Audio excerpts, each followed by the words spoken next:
Friday, everybody. Welcome, welcome, welcome. Thank y'all for joining. Hope everybody's having a blessed, beautiful day. It is the weekend, huh? It's been a long, productive week for me. hmm Um, Welcome back, y'all. We are here for hmm, another episode of us discussing. Excuse me. The unfortunate passing of Miss Carlita Foley. Hey, Natasha, I'm here, girl. Hey, Fawn. Hey, Miss Gloria. And ebook. Shout out to my moms that's in the building. I so appreciate you all. I do. Um, let me do something real quick.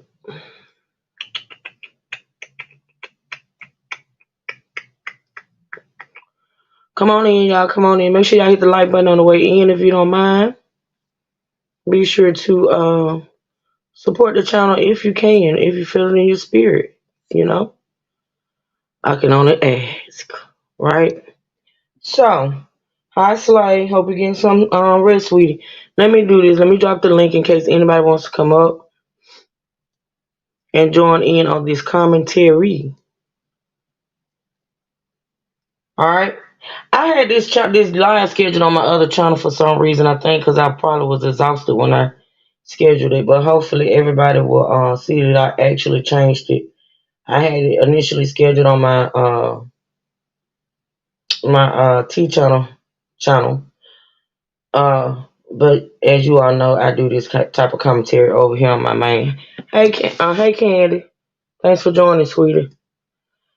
All right, so we're gonna get into it. So what I want to do first is I want to continue or finish up the live that we were in the middle of reacting to when Trey had called into Miss Phillifield's platform. I want to end.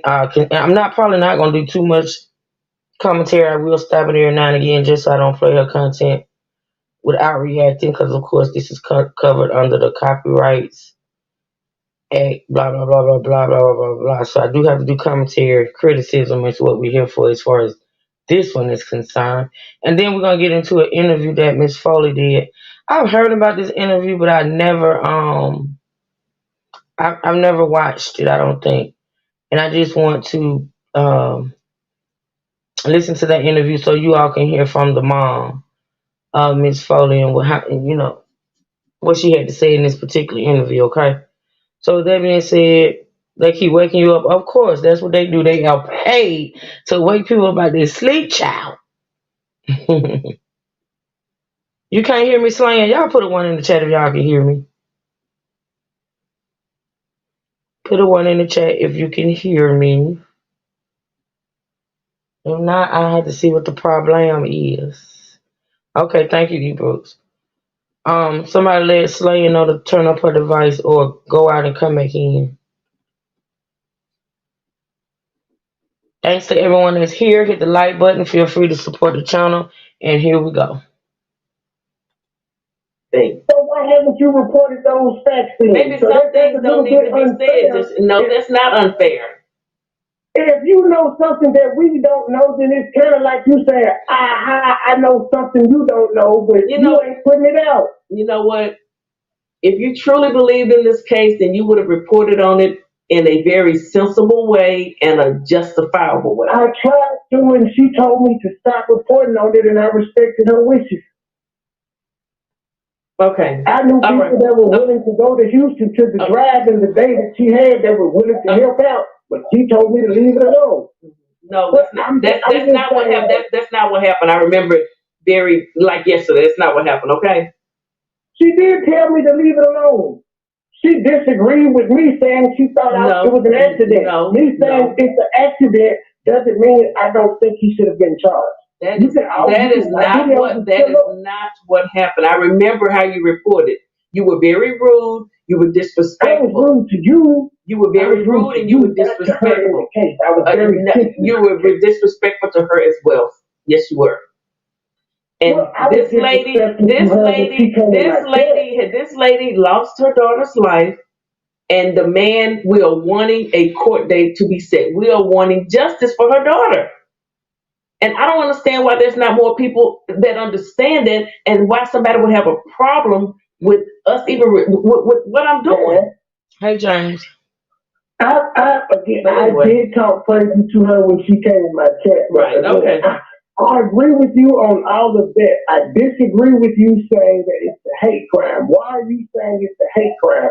Because when he said it's not, you said, how do you know it's not? So my question to you is, how do you know it's a hate crime? How do you know it's not a hate crime? Because this is a kid game. Because they didn't charge him with one. The people that killed Ahmaud Arbery was charged with one. He has been charged with one. The hate crime wasn't part of it. Oh, okay. Well, justice for Carlita. Justice for Carlita. Justice for Carlita. And I'm sure he'll go live and talk about that tomorrow. But anywho, justice for Carlita is what we want. The same way you asked me, how do I know it is? How do you know that it wasn't? Did anyone else want to call in before we get out of here? Did anyone else want to call in before we get out of here?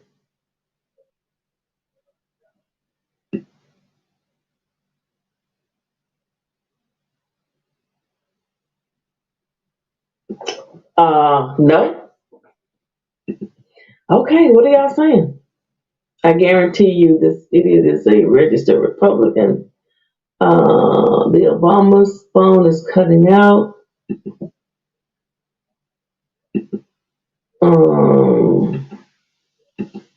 I'm here watching from the clouds. Okay, so now someone else had called, but you called the wrong number. Hold on a second.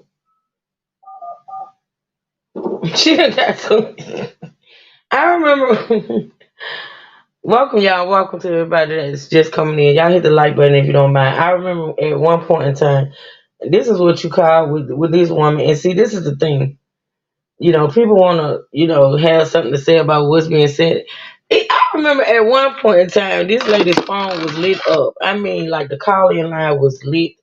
What you call the fuck up? You had people calling in left and right.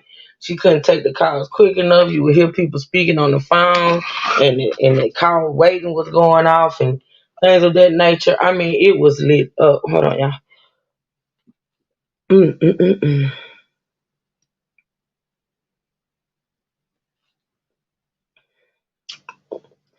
Hello, money boy.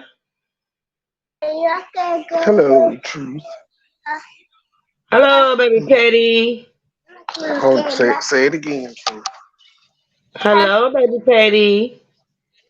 I love baby Patty. I'm going to Who are you today? good.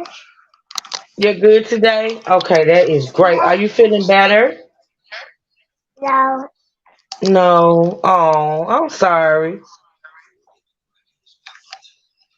you're not sorry. You didn't do nothing. I am sorry. You didn't do nothing bad. Huh? You didn't do nothing bad. You didn't do nothing. No, you didn't do anything bad. I was asking, did you feel better today? I know you weren't feeling good. I, I said don't. You can't say sorry. You didn't do anything Oh mean. no, I didn't. Okay, I know. You said I didn't do anything bad. Oh, okay, okay. Trey, what y'all been doing all day, Trey?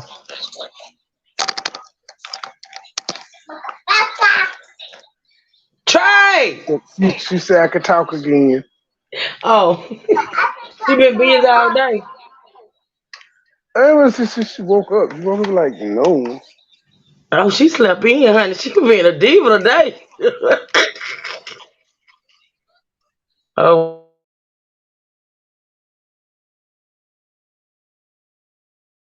the lines over there were lit up during the whole sweetie pies and Timothy Norma trial and things like that. And it just behooves me how the things have gotten so bad as far as the call-ins that she's literally having to call people, call people back. It's weird, but I'm just saying that that's how things turn out sometimes. All right, here we go.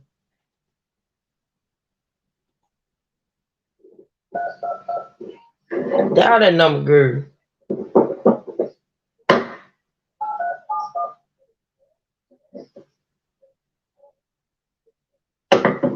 Hold on, guys.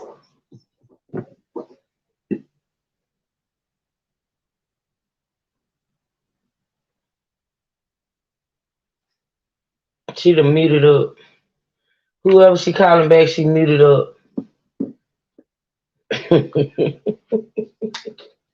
Okay, caller. Thank you. What do you like to say? Yeah, this is very sad. I'm having mixed emotions over here because, first of all, your channel is to help people solve cases, help mothers speak about their children being the N word, and then we have these other content creators coming on there trying to attack you. That's some BS. That's not being checked. That's just asking questions. I mean, the woman put a whole scenario out there. Who is that speaking? I have no clue. I don't even know if it's a man or a woman at this point. I don't know. It's somebody that called in and she called them back. But what happened on that phone call from what I seen, and if y'all hadn't listened to the whole phone call, for those that hadn't heard it, you could do the replay on my live from yesterday and you would hear the whole phone conversation. And that wasn't a check. I mean, maybe people see it that way because of the history. I don't know. But it was asking a question. I mean, the woman put a whole scenario out here that what happened in this case was a hate crime. And all Trey did, even though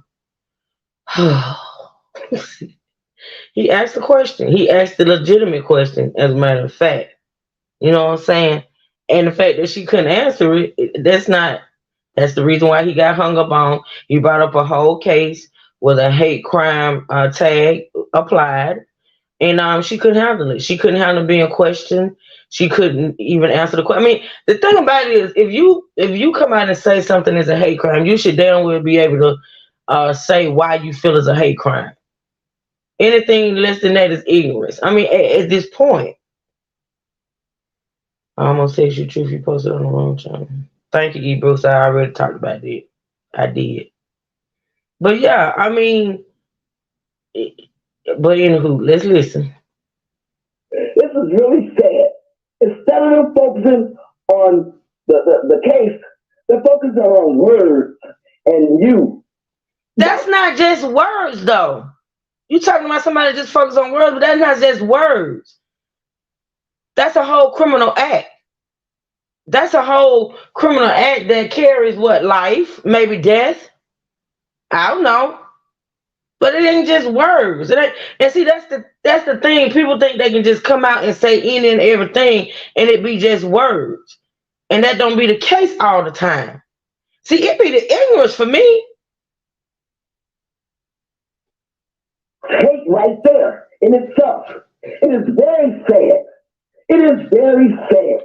Instead of them picking up the case, trying to call people, trying to report the case itself, because a lot of people don't know, it is very sad and discouraging.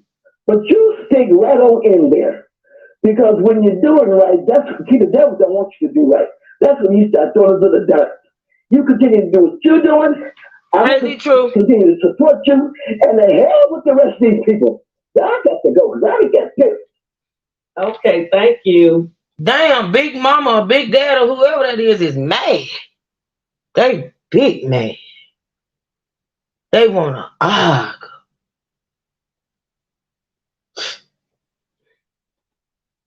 Thank you for supporting me. I appreciate it. And I know Miss Foley does too. She hung up.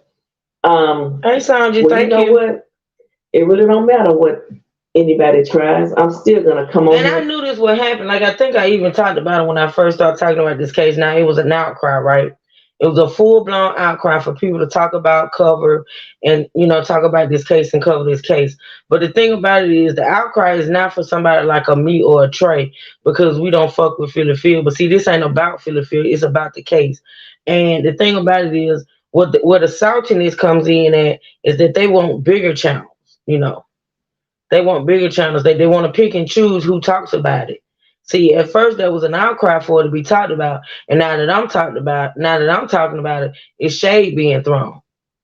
But like I said, me in this case and me talking about this case, I'm not gonna address the shade. Okay, I'm not gonna address the shade. I'm not gonna address none of that shit because it ain't about that. You feel me? And if I have to only talk to 2 people, I will still come on and say justice for Carlita as long as the Foley family wants me to. Oh, we got a call from. Hello, caller. How are you? Hey, how you doing? I'm just. Don't get sidetracked. I don't understand the man. You telling him, that you don't. How do you know it's not a hate crime? He don't say, how do you know it is? Well, nobody knows nothing until the investigators have a court date and to find out what happened. Yes, ma'am. That's all I'm trying to say. It's insane. That's all I'm trying to say. Apartment building, you hear everything the neighbors say in the apartment building, go to the bathroom, you hear them when they go to the bathroom. Yes, you can. Yes, you can. So what is the? So you mean to tell me just because the man may or may not have been able to hear the woman go to the bathroom, and that makes it a hate crime?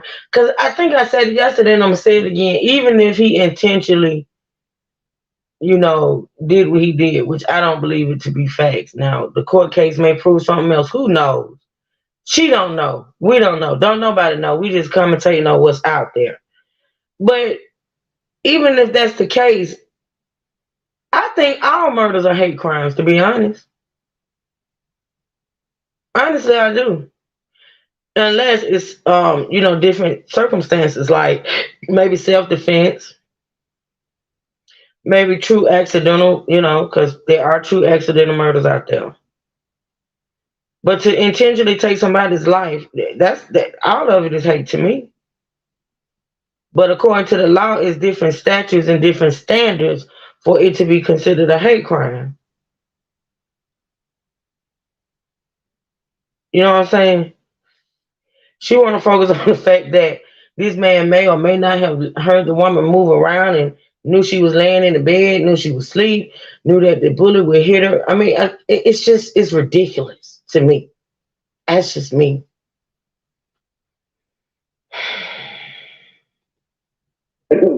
Those walls are thin in apartments. Come on, people. Y'all know they are. They're thin in townhomes, apartment business, condos. And it just weirds me out, the fact that the woman was asleep when it happened, right? But you keep focusing on the fact that the walls are thin. Maybe you focusing on the fact that the walls are thin because you want us, the people, to believe that this man heard this woman rehearsing for a Black Panther play, or he heard her rehearsing a speech or something of that nature. Or do you want us to believe that he knew she was laying in her bed asleep? I mean, what is the what do you? I mean, y'all. You can hear. Right. And then he just like how do you know he was really gonna shoot? Only take one bullet. That's all it takes, one bullet to do it. That's right. And that's what happened. I don't know what's wrong with people today. I really don't know what. I think it's more so the problem they have with me versus the case. See, there you go. Want to make it about you. There you go. It's always gonna come back to you, narcissist. It's always gonna be about you. Nobody's attacking the case. Nobody's attacking Carlita. Nobody's attacking Miss Foley. Nobody is attacking this man being charged, and nobody's saying that he shouldn't be charged or anything like that. The only thing that's being questioned is you putting out there there's a hate crime. That's it. And that ain't got nothing to do with nothing that happened in the past. You feel me? I see a case of you repeating the same mistake again. See, narcissists, they don't learn. They don't learn lessons. They don't. They think they know it all. They think they're untouchable. And what I see you doing, if the police are not ever able to prove that this is a hate crime, once again, you putting out a lie on a person that can get you sued.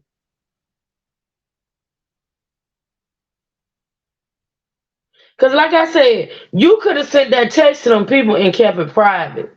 You didn't have to put it out on YouTube. Because like I said, I've never heard anybody refer to this as a hate crime. Now, I'm interested to see what the mama says in this interview. Maybe she indicated sooner that she felt that it was that. We'll see. The 22-year-old's family is going to sue her. You know what I'm saying? And that could happen. Hell, he could sue her. Just because he on trial for manslaughter don't mean he can't sue her ass. And that's facts.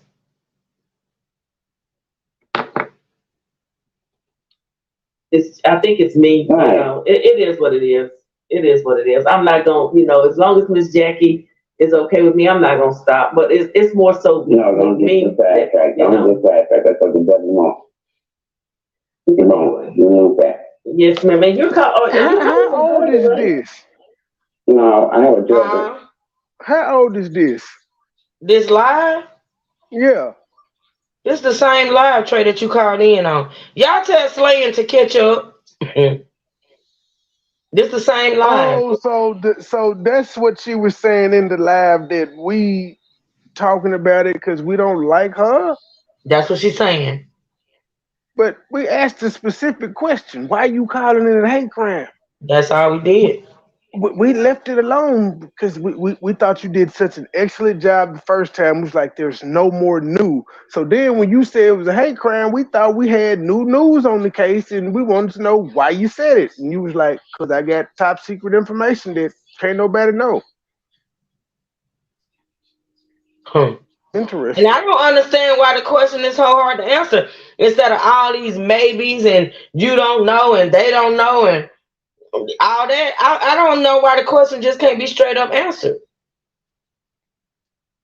That's what I'm saying. It's weird. That's my last phone number. I'm in Arizona. Oh, okay. All right. Yeah, I'm different. All right, Phil. Thank you so much. Keep your head up. Yes, ma'am. I will do that. I appreciate it. All right, dear. Have a good night. You too. Bye-bye. I wish everyone would start talking about it. I don't want to be the only one talking about justice for Carlita. I mean, I don't. And, to ask me, well, how do I know it was? How do people know it wasn't? We don't know everything. Why did this man do that and then just get up and not even call 911?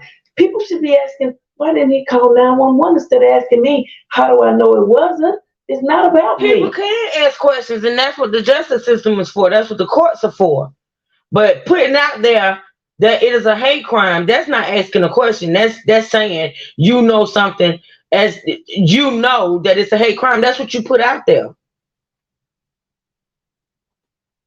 I'm not trying. It's not about me. It sure ain't. It's not about me. It sure ain't. But you making it about you. You are trying to say the reason why we're questioning whether or not it's a hate crime is because it's you, and we got an issue with you. I don't have no issue with you. I told you that when you came over to Trade's platform. I don't have no issue with you. I let that shit go. I meant what I said. But you once again want to go back to the past and claim because people asking questions that it's because of you. Everything got to be about you. So regardless of how anyone feels about me, how anyone hates me, if anyone wants to talk about, it's not about me. I'll take the shots. I'll take the hits. But it's not about me. It's justice for Carlita. Girl, you sound like a broken record. That's all you know to say. Did anyone else want to call in on the case? If not, I do want to play one quick. I apologize for spelling her name. Oh, that's okay. That's okay. You live in the town for 6 years and you can hear everything. That man knew their bedrooms was right next door. I don't care what nobody say. I'm standing by that. He knew. Let's just say he knew the bedroom was right there. How did he know she was in the bed? How did he know her head was right in the shot where he took the shot? How did he know that?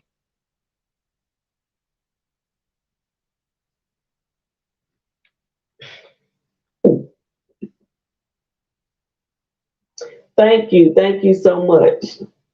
There's the information right there. Call those numbers and say, we just want to know, when is Max gonna have his court date? Don't be rude. Y'all know what I'm gonna do.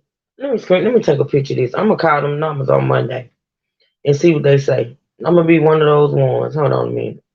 Y'all give me a second because I don't want to have to go back and look for it. I'm gonna take a picture of these numbers. I'm gonna call them And I'm gonna see what they say, and I'm gonna let y'all know. I sure am.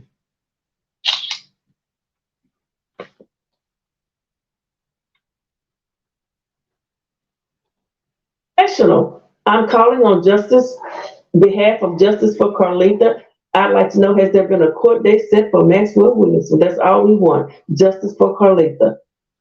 That's all.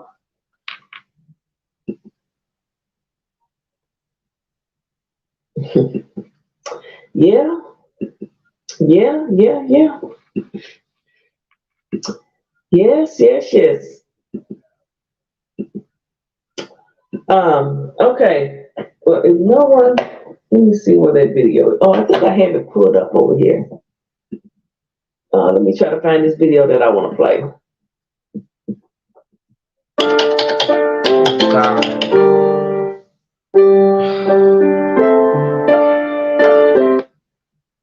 Hold on a second. Okay, I think she goes into county and support local. She goes into the murders. I don't wanna. Okay, that's it. That's all I'm gonna play on that. Let me bring up this Funberry. Okay. Hey Funberry. Hello. Hello. How are you? I'm great. That's wonderful. What do you want to say? Hey, Money Boy. Fun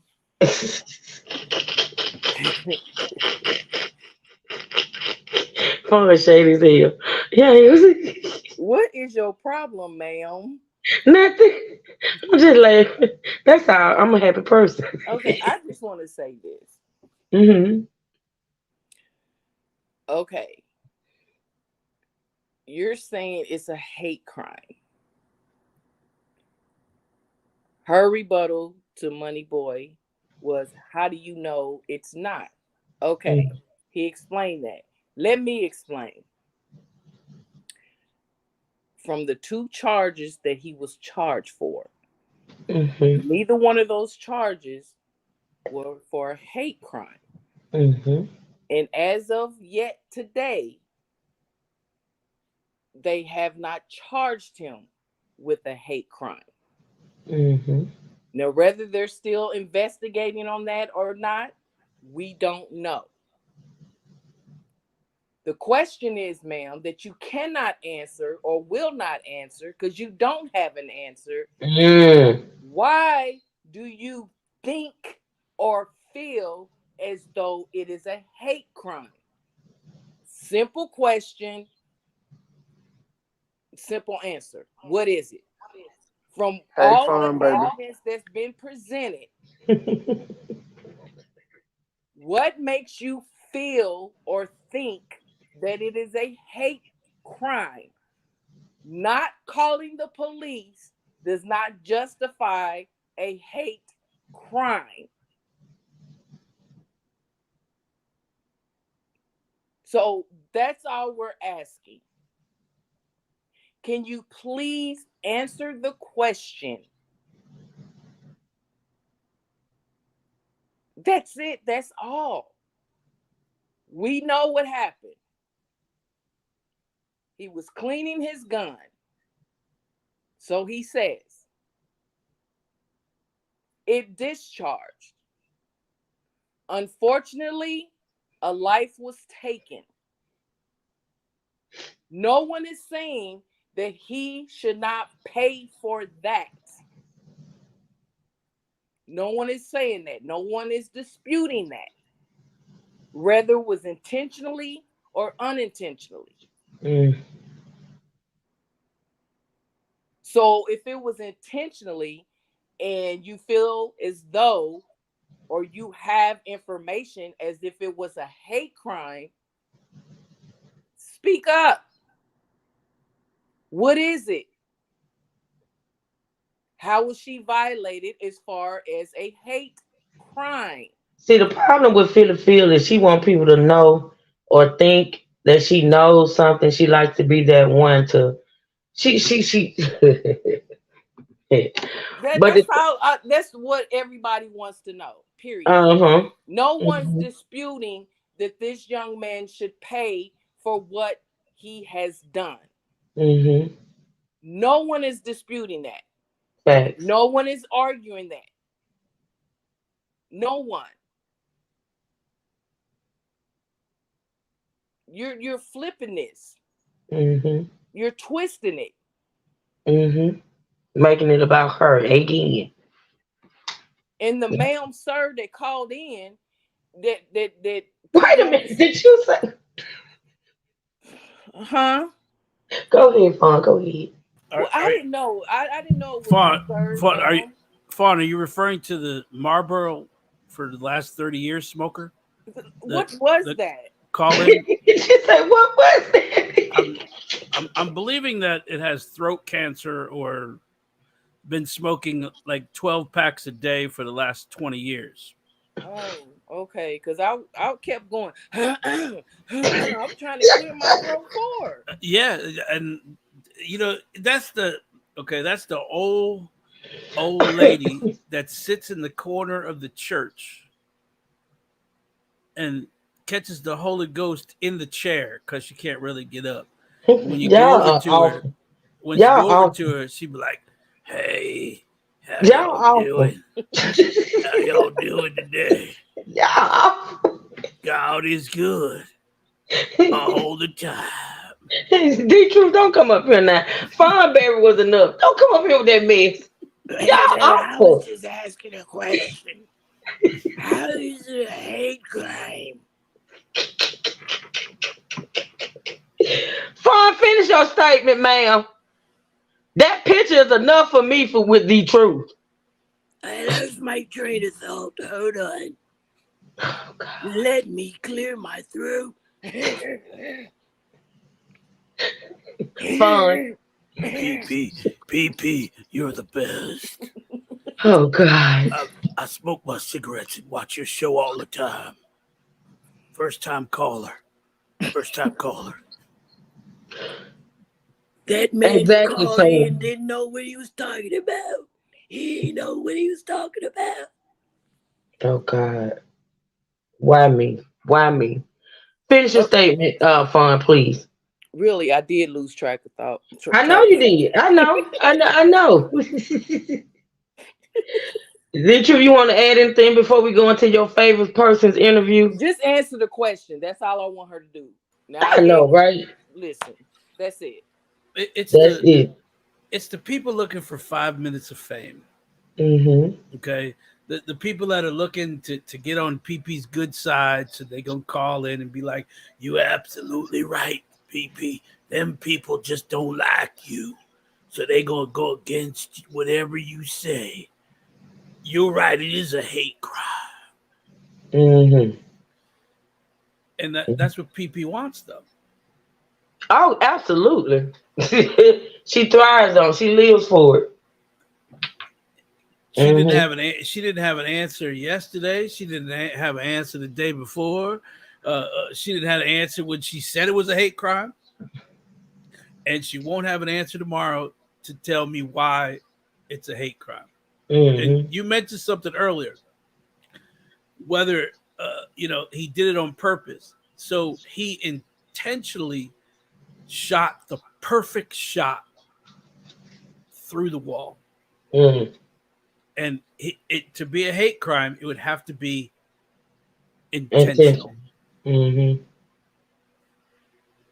Yeah. And no one's going to tell me that he took one shot through the wall intentionally and knew exactly where she was on the other side of the wall. Mm-hmm. Virtually impossible. It is. And I'm a damn good shot. Don't run for me because I'm going to hit you. Mm-hmm. Moving or not. And I know damn well I can't shoot you through a wall. Not with one shot. I might get you with 2 or 3, but I ain't going to get you with one shot. Mm. All right, so D2, I don't want you to be triggered, but I am going to be we're going to be reacting to this interview that Miss Foley did with Essie Berry. Okay. I've never heard. Have you? I'm pretty sure you have. You've heard this interview. That's the one that started all this for me. Okay, so before we get started, what was your thoughts on this interview? Okay, everything is the same for her. These Mm-hmm. people run to her. You saying for Essie? Yeah, for Essie, it's the same. Every case is the same for her. These people run to her believing that she can help them legally. Like she's going to help them travel through the court system because she knows the law. Let me tell you about Essie Berry. Okay. Essie Berry dropped out in the 10th grade. What?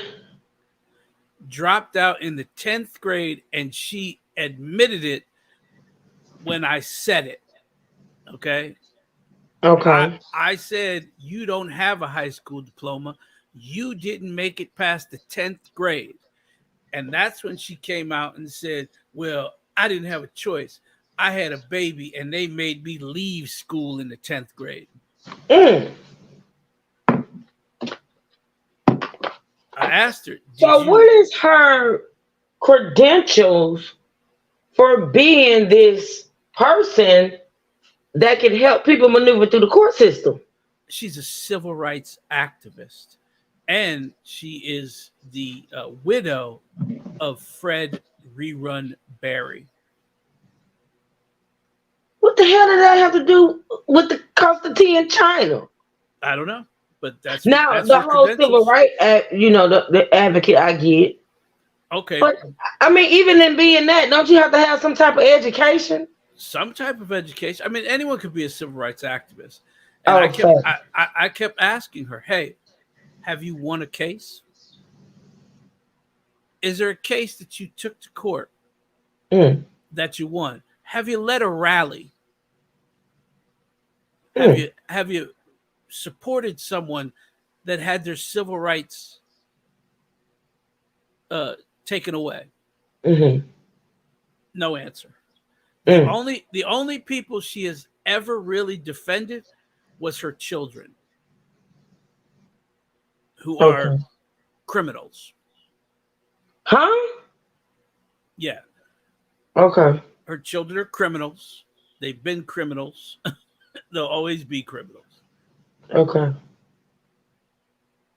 She defended some friend of hers that was supposedly being discriminated against on the 29 Palms housing. She had a job on 29 Palms, which is a military base, and she was discriminated against. So her way of being a civil rights activist is to make videos about all the ladies' bosses, calling them criminals, and said they arred her and everything else. I was like, I don't think I've ever seen a civil rights activist that just makes videos and accuses people of crimes that she has no proof of.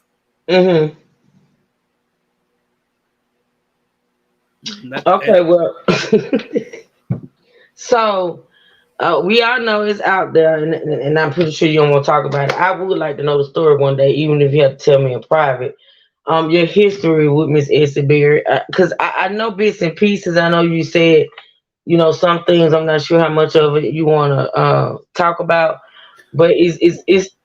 Go ahead. What you gonna say? Well, I have said it. She went after a relative of mine in the same manner that she's doing right now, where she'll sit up there, make all kinds of noise, stomp her feet, scream and yell, and basically accuse people of things they didn't do and just smear who they are.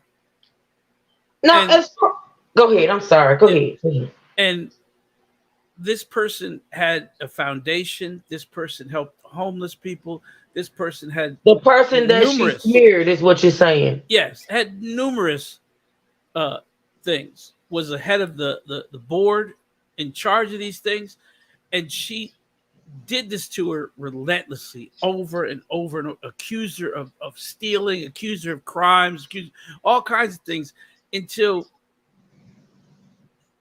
they were like, wait a minute, I'm just going to step down because we don't need this type of publicity. Really, she did that. She did so much that the person stepped down. They stepped down from all their duties, but yet Essie Berry couldn't prove any of those things. So, okay, in the case of Miss Mary Harvey, now you said she's an activist, civil rights activist, and she's supposed to be okay, she's an activist. So, what did Mary Harvey need a civil rights activist for? Her divorce. Really? Yeah. Okay. Me and Miss Liz asked the same question for the last 7 years. What does Mary Harvey's divorce have to do with being a civil rights activist? It's a divorce. It wasn't her divorce. It was Mary Harvey's divorce. Mm-hmm. To make a long story short, Mary Harvey was getting $40,000 a month after receiving $1.5 million. Mm-hmm. $40,000 a month. Think about that. I'm thinking. She also received a cash payment of $1.5 million. Okay. Plus 3 houses. Wow. Still had credit cards. Still had, different things. And she still went back to the court to ask for more. Wow. Wow. Altogether, Mary Harvey received $10 million. By the time Mary Harvey met Essie Berry, she was broke. How long? Okay, first of all, let me ask this question. Did she have minor kids when she received the settlement? No. No minor. She has one child with Steve Harvey who she gave to Steve to raise. Okay.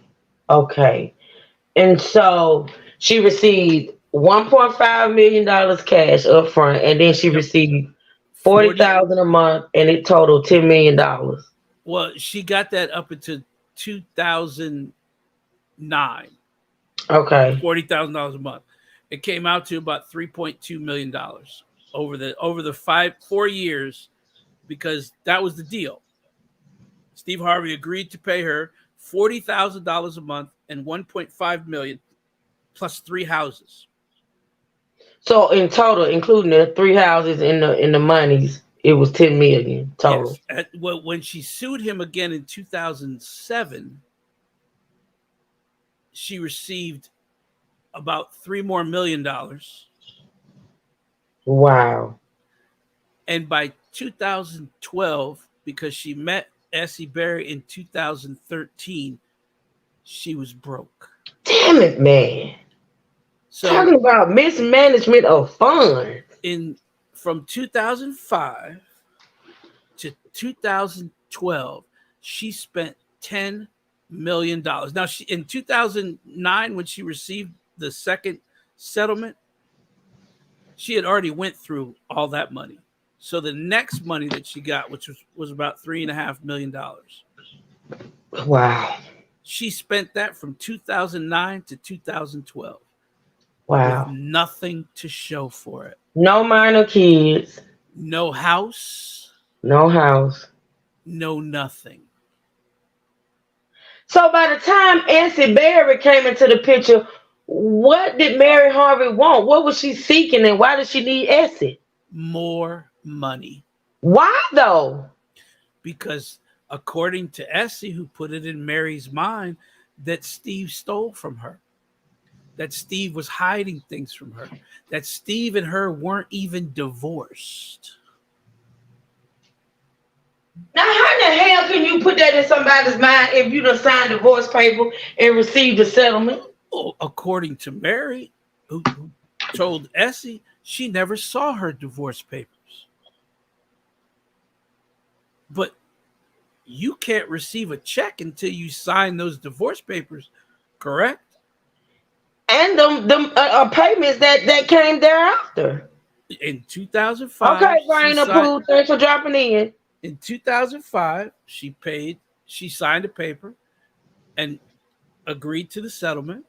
In 2007, She got another lawyer, and they opened the case back up, stating that there was some discrepancies, which it was, because Ricky Anderson was counsel for both of them. Oh, counsel for Steve and Mary. And Mary. But she allowed that, though, Yes. which to me would have been a conflict of interest, but she allowed it. Yes, but he made the deal.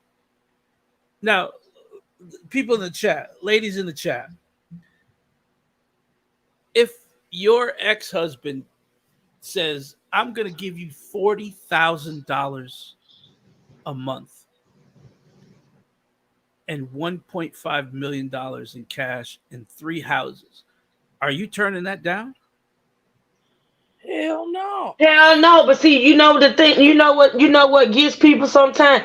See, it's like at the time it was good for her because that's a lot of money. That's a good ass deal. Let's just be honest. And then you gave the baby over, so you ain't even having to take care of the child with that money. That's all yours, right? Mm-hmm. But then what happens is someone like her, Miss Harvey, and I don't know this lady, I'm just speaking from knowing women. What she did was she probably sat around after getting the monies, mismanaging her own money, and watching Steve Harvey continue to flourish and continue to make more money. And then that's what the greed kicked in.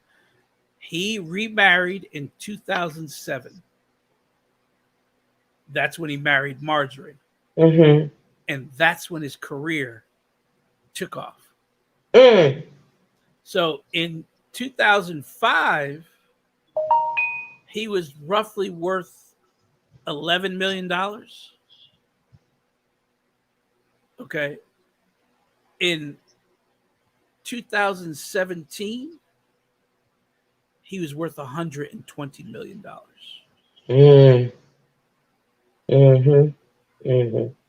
So I know y'all probably wondering, well, why is Truth allowing him to tell this story about? I wanted y'all to get a little background on Miss Advocate Essie Berry. That's what she has on her little thing up here. She's an advocate, Essie Berry. I wanted y'all to get a little background on her before we get into this interview. So, all right. So this is the last question I'm gonna ask you before we get into it.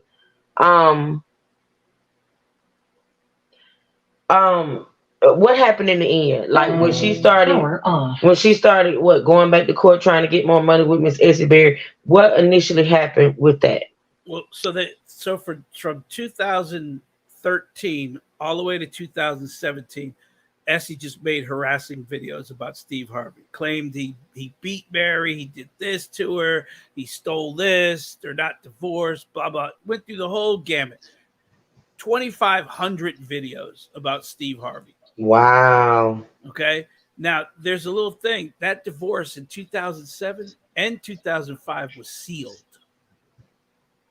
The papers were sealed, not to be shown to anyone. Mm-hmm. She gave those papers to Essie. Essie was making videos about the paperwork from the sealed document. Okay. Showing all the paperwork. Couldn't that have gotten Miss Mary Harvey in trouble, though? Yes, it did. It got Mary Harvey put in jail twice. It also got Essie Berry to have a warrant on her. Damn it, man.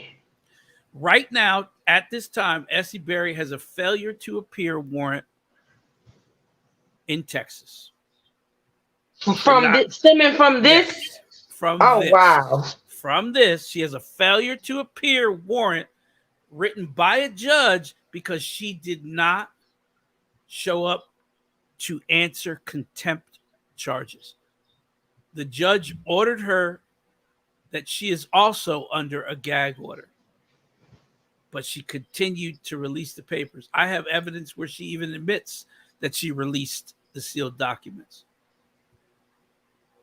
She was mad because I had the same sealed documents she did. So every time she would release a piece of paper, I would release the piece of paper and explain what the piece of paper really was, because she was saying, oh, this right here proves that Steve Harvey stole this and this and this. And I'd be like, oh, no. Let's take a closer look. And I gotta go back and watch those videos, I would blow it up and show you that's not what that says. This is what it says. I'm gonna go back and watch those videos. Yeah. Well, they took that channel, but I have. Oh shit! I forgot this is your 12,000 channel. Damn it, man! But I do have videos up on this channel that has that on there too. But I'm just saying, she had papers. I had papers. I deleted Ebru's comment, slaying. Uh-oh. All right, so let's get into this interview. It's an hour and 11 minutes long, and this is a video on Miss Essie Berry's channel. Y'all want to go over there and check her out. It was released, actually, it was live, and it was streamed 5 months ago. All right, and it's entitled "Mother of Carlita Foley Speak Out About the Murder of Her Daughter." Okay, all right, let's get into it. Her telling the truth had nothing to do with me deleting the comment, Natasha. It was the drug dealing part. I deleted the comment. It was because I didn't want the drug dealing part in the chat. Okay, YouTube be tripping, child. Hold on, I can't hear. Oh, hold on, y'all. Let me cut my volume, man. Y'all be sure to hit the like. You still see? Yeah, you gonna see it, Ebruce, because you're a mod. Y'all be sure to hit the like button if you don't mind. Feel free to support the channel. Hit the cash out, and of course, the panel. Y'all know y'all can stop me anytime. Okay. Well, I just want to reach out to people because I talked about it the other day, but we're getting ready to have a live about it today. Usually I would play music, but I couldn't even find some type of music to even put here today to even like relax this situation. No, you good, Ebru. You good, baby. This story to me that we're getting ready to talk about is about. Yeah, I got it, baby. Thank you. Her mother is getting ready to appear on this show to allow us to know what happened to her daughter. But at the same time, I want to allow you guys to know a lot of what you get ready to hear is going to be the first time that I am hearing it as well. So I have to pay attention, and I'm not going to be able to look at the comment box because I do know as well that this will be hard for the mother of this young lady. I'm not sure if my girl Geneva is going to join me today because she got a lot going on, but I'm holding down because I'm on her page too. Can I ask one more question, D-True, before we get into it? I just be wanting to ask stuff when it hit my brain because, you know, I have medicated brain, and a lot of time my thoughts just leave. They just go. Essie Berry and Miss Jackie Foley, are they still, like, connected? Like, is she still helping Miss Foley? I haven't seen a video about Carlita ever since this one was made. The one I found, she was just talking about the GoFundMe and the memorial. Is it a video after this one? I believe there's just the one where she put up about the GoFundMe and the memorial. But the GoFundMe is on her page. It was a video about the GoFundMe. And she was saying that he shot, this is the man that shot her daughter, and said, you know, it was like a 2-minute video. And okay. That's it. Oh, okay. That's all I got. All right, so here we go. And I have to say that she reached out to both of us, me and Geneva. So to just even feel like she could reach out to me or Geneva about her daughter's story, that was very personal to me. Because at the end of the day, I am a civil rights activist, and I have to stand for my people and allow people to know what's going on. And when I first heard about the story, I had so much going on. But I think when things happen, God do it in his own time. And I was able to reach out to her, and we're able to do this to the day. If one person can hear her story, if one person can change something, if we can allow our voices to be heard from Miss Foley and her daughter, that would be very well to me as far as trying to make a difference and trying to make a change, because that's what we're all trying to do. And as you hear this story, I want people to put their self in her situation. That's what made me become the civil rights activist that I am. Because I would listen to a case and I would put myself, what if that was me? So we have to like have a lending ear, and maybe if you have comments or something, you can leave them out or address them later. But I really want to focus on what this woman is saying about her daughter, because she lost her a year ago. And this year on the 25th will be a year that she has passed away. And they're going to Georgia now to get answers from the district attorney. I may be able to do a live so we can see what's going on, to hear what's going on. Because so she didn't cover them going to the Atlanta? No, remember, you just heard her say it. I may be able to do a live and listen to what's going on with the district attorney.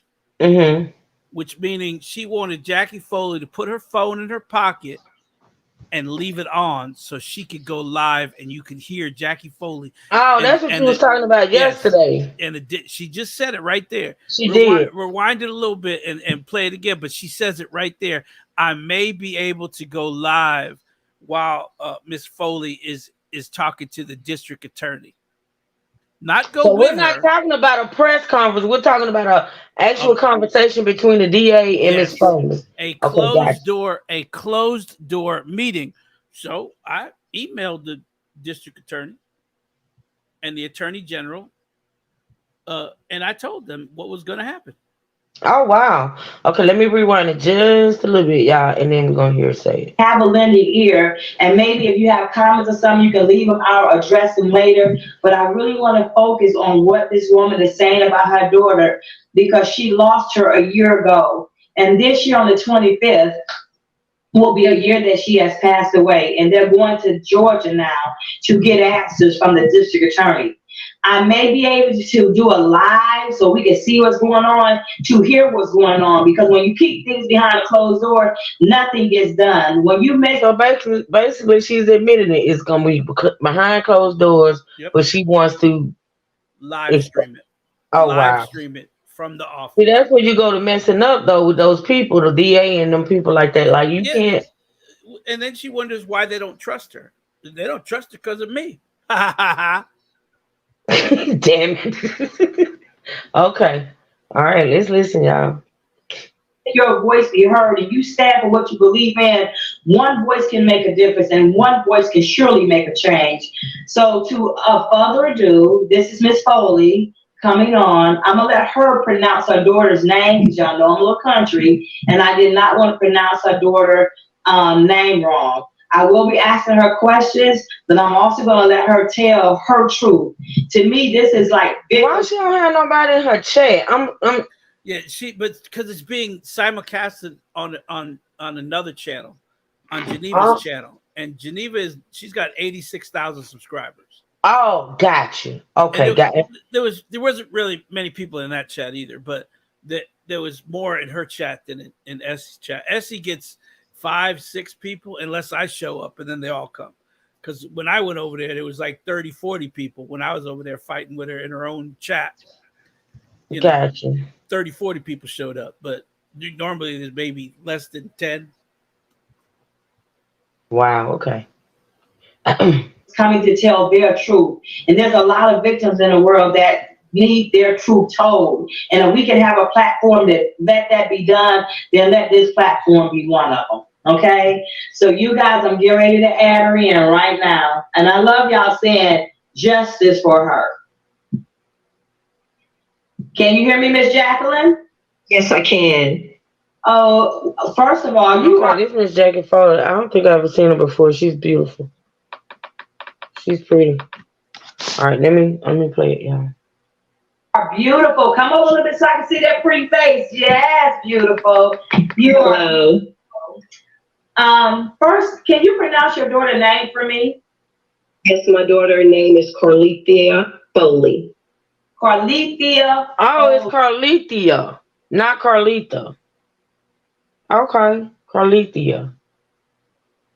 You guys. Yes. Say her name. We need justice for Carlethia. Philip, can you pronounce her name right? Because I got the pronunciation from you, sweetheart. If you are so invested, why are you... I sure thought Carlethia. Yeah, that's the way it's spelled. Carletha. But if she talked to Miss Foley, I'm sure Miss Foley has said her name is Carlethia. Yeah. Why is she mispronouncing it? But that's neither here nor there. No coin for her. Oh, yeah.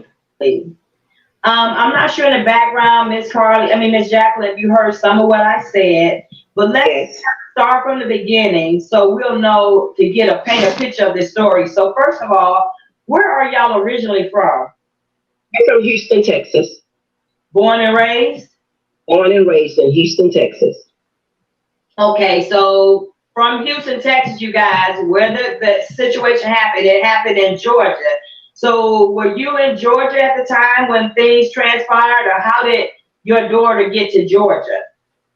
No, I was not in Georgia. Of course, I stay in Houston, Texas. Kalitha went to Georgia to pursue her dream to be an actress. So she was there when she was killed. Okay, so I know this is going to be hard for you. So she went to Georgia to pursue her acting. So I take it was taking off some because I did some research on her. So let's go up to the day before it happened. Because I think you said the day before it happened was your birthday? No. Okay. No, the day before that was my birthday. I talked to her that the day before because my sister was in the hospital. Okay. And we talked to her that morning. And then when I went to call her the next morning, she didn't answer. Mm-hmm. And it's never been the case that Kalitha wouldn't call me back within like 30 minutes. So she didn't call me back. So a little of that is kind of like weighing on me because as a parent, you know your child. And if your child don't call you back and you done called her and that's not normal. To me, I just felt like I should have called my grandson and said, hey, go check on your mom because she's not answering what's going on. And I didn't. So the day that you called, was that the day? Because I want you to tell people like how she passed away. So September the 25th, I received a phone call at 10:23 at night from my grandson. His name is Keandre Benjamin. Wait a minute, I need to know that time because I'm very confused about the timeline. I think we was talking about that. 10:23. I thought that's what she said. Okay. Little that is kind of like weighing on me because as a parent, you know your child, and if your child don't call you back and you done called her and that's not normal. To me, I just felt like I should have called my grandson and said, hey, go check on your mom because she's not answering what's going on. And I didn't. So the day that you called, was that the day? Because I want you to tell people like how she passed away. So September the 25th, I received a phone call at 10:23 at night from my grandson. His name is Keandre Benjamin. We call him Fat Fat. Everyone that knows me know that I'm in bed by 8:30. So when I received the call, my grandson said to me, Mimi. I said, give a CPR. Where's my child? Dial 9. Wait a minute. I thought she was found in the early morning hours. This is all because he's saying he was cleaning his gun at night. Well, 10:23 is at night. 10:23 is at night. But I thought, so he found her that night that it happened, not like the next morning or whatever. Because I thought Philly Phil said he was cleaning it at 12 a.m. sometime. Yes, that's what I remember her saying that. If the son found it at night, how the hell Max put a note on the door in the morning? How come nobody? If she was called that night when the gun was clean, why wasn't the police called when she told him to do CPR and stuff? Max would have never got a chance to put a note on the door because they would have been at the house that night. Unless it happened that morning and the son was gone all day or something and he didn't come home to that night. But I remember Philly Phil saying that the man was cleaning his gun in the middle of the night, and I specifically heard after 12 o'clock midnight. That's the story that was in the paper. But here's the thing. It may be the following day because she's saying she kept calling her and she never answered her. So the son was the woman in the room all day, and the son just went in that night. I believe that's what it sounds like. It sounds like she was shot the night prior to him finding her. He found her a day later. Let me. But he still would have saw. But wouldn't he have saw Max's note on the door whenever he got home? Maybe he didn't notice it, or yeah. But if it's the next day, it should have been there. Maybe it fell off. I don't know. But according to the police, got the note, so it couldn't have fell off. He could have listened. He could have came home. He could have took the note off the door and walked in the house and not paid attention to it. And read the note, but not knowing what the note meant. But then he goes in there and finds his mom. Because he found the note. Because the police got the note, right? Be true? Yes, the police have the note. Okay, so it says, died from a gunshot wound to the head as she slept in her apartment. A 17-year-old son said he found her lifeless body in bed. Authorities said they found a bullet hole in the wall. Foley told police Foley's neighbor told police his gun went off while he was cleaning the weapon. Neighbor said he forgot that there was a bullet in the chamber. Authorities have charged with involuntary manslaughter and reckless conduct. He's in jail with no bond. But they don't really talk about. Okay, so never experienced the hurt. He's 17-year-old. His last year in school. You've hurt my family. They ain't gonna go into no whole lot of detail. Yeah, they're not. They have the GoFundMe here for that. So that story that Philip Field was telling, that story that Philip Field is telling about it being in the middle of the night, that's not true. Trying to see if anybody else goes in more. Y'all hit the like button. Thank you for the 77 likes. Can I get them up? Well, Philly Field did say several times, why was you cleaning your gun? I said Philly Field did say several. Philly Field was saying, why was you cleaning your gun in the middle of the night? I think she just was found the next night at 10-something. Okay, so it says that she was lying in bed on Friday night when she was struck by the bullet fired by her neighbor. Was cleaning his gun when he inadvertently fired off one round. The bullet tore through the wall and went into Foley's apartment. Okay, according to police report obtained by the Atlanta Journal, Maxwell left a note on Foley's door apologizing for whatever damage the bullet may have caused, without knowing she had been hit. Hold on. I'm trying to listen. Hold on, D-True. Slow down. Okay, did this happen in 2021 or 22? 21. All right, I'm going to my calendar. I want to know. So this is that's a Friday. Hold on. So I'm trying to see if they show a date. Okay, September 2021. The 25th was on a Saturday. So so it happened that Friday night. He didn't find her until the next night. Yeah. Hi, Niecy. Good to see you, boo. He was 17. Where the hell was he for a whole day? Yeah, because they're saying that she was in bed that Friday night. And they're saying it was reported on, can't see where it says when they found her. Miss Foley just said that she received a call on 9/25 at 10:30 p.m. That would have been Saturday. That would have been Saturday night at 10:30 at night. So if it happened Friday, she was there for a while. Yes, the entire night. And she was there all night and the next morning, because that's why Max knocked on the door and got no answer when he put the note up. Yes. Yeah, maybe the son was out spending. This, all these cups are red, right? Okay, so why would you come to me? Fun. What'd you say, Fun?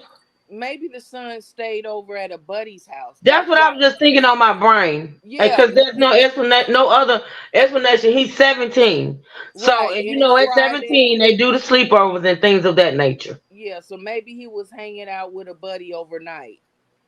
Okay. And when he came home the next evening, that's when he found his mom.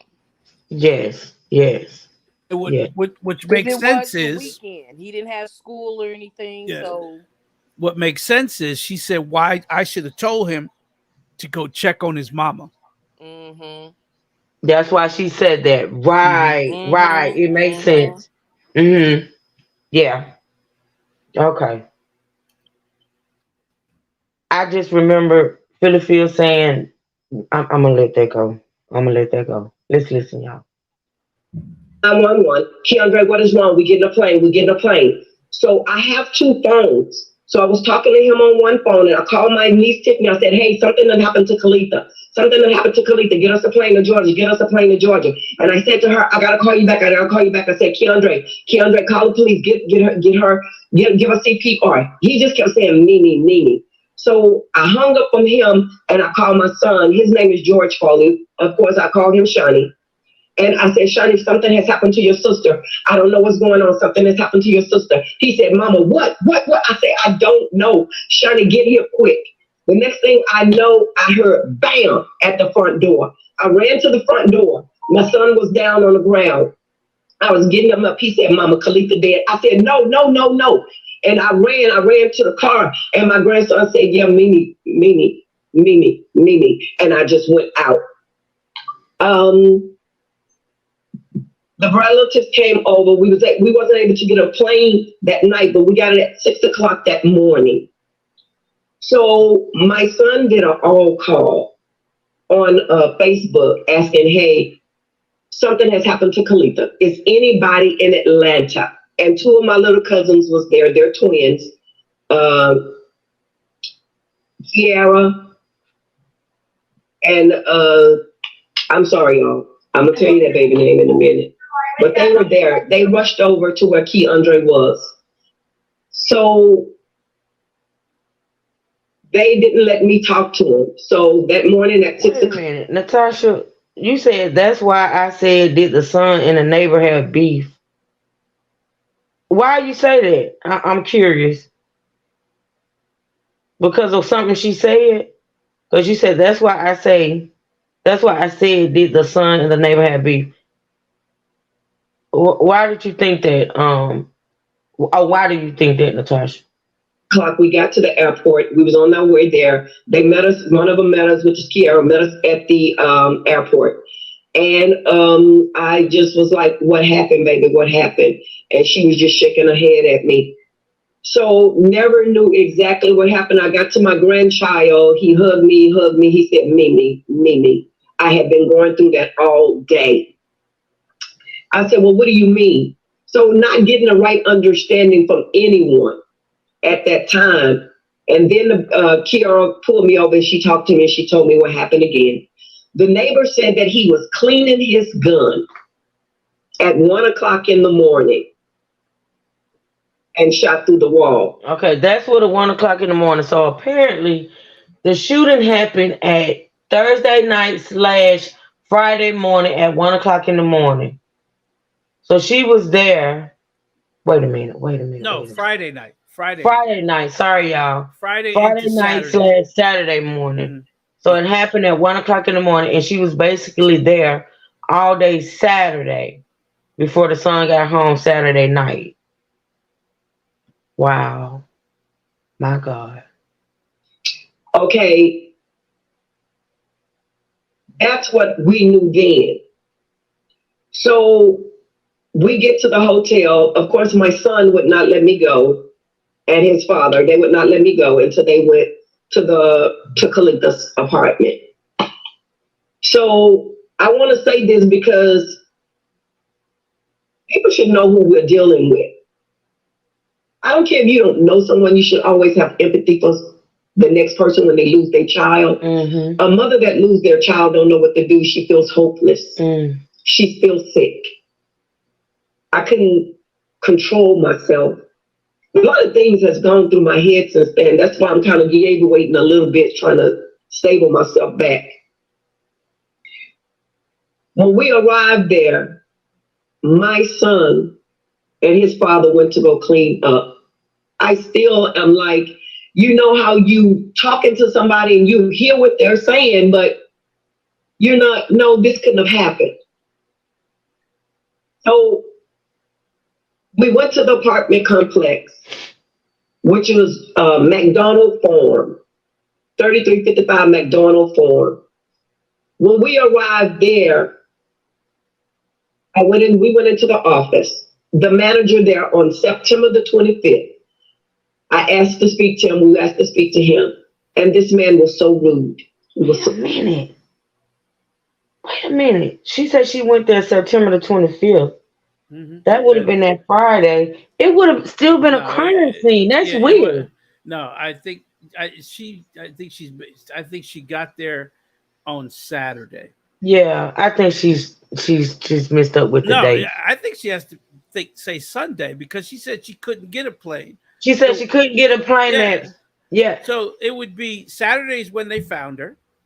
And she said they got a plane the next morning, which would have been Sunday. Yeah. And that would have been not the 25th because 25th was Friday.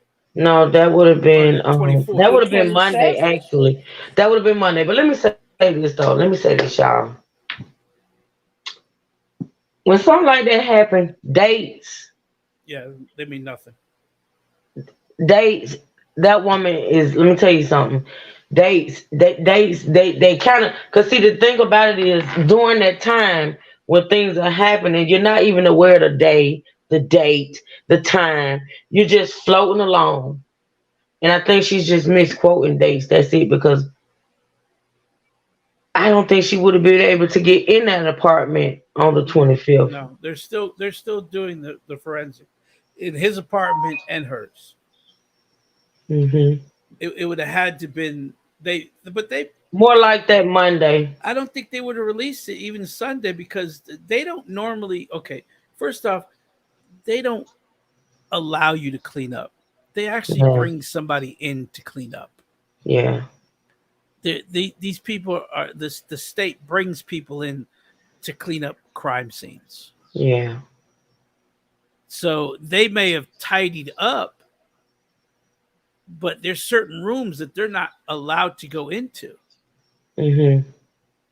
They're going to be sealed off.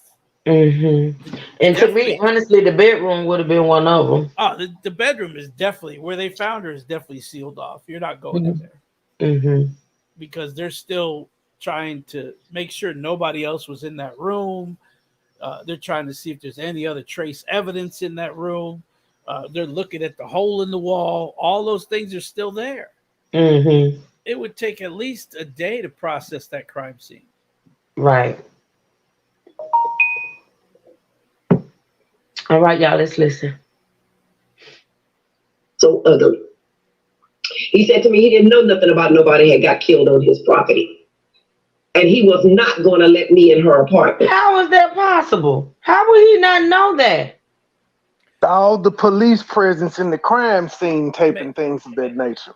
Maybe he didn't say he didn't know. Maybe he said, I can't talk about it. Oh, okay. Because there's no way. All that was happening on his property and he didn't know.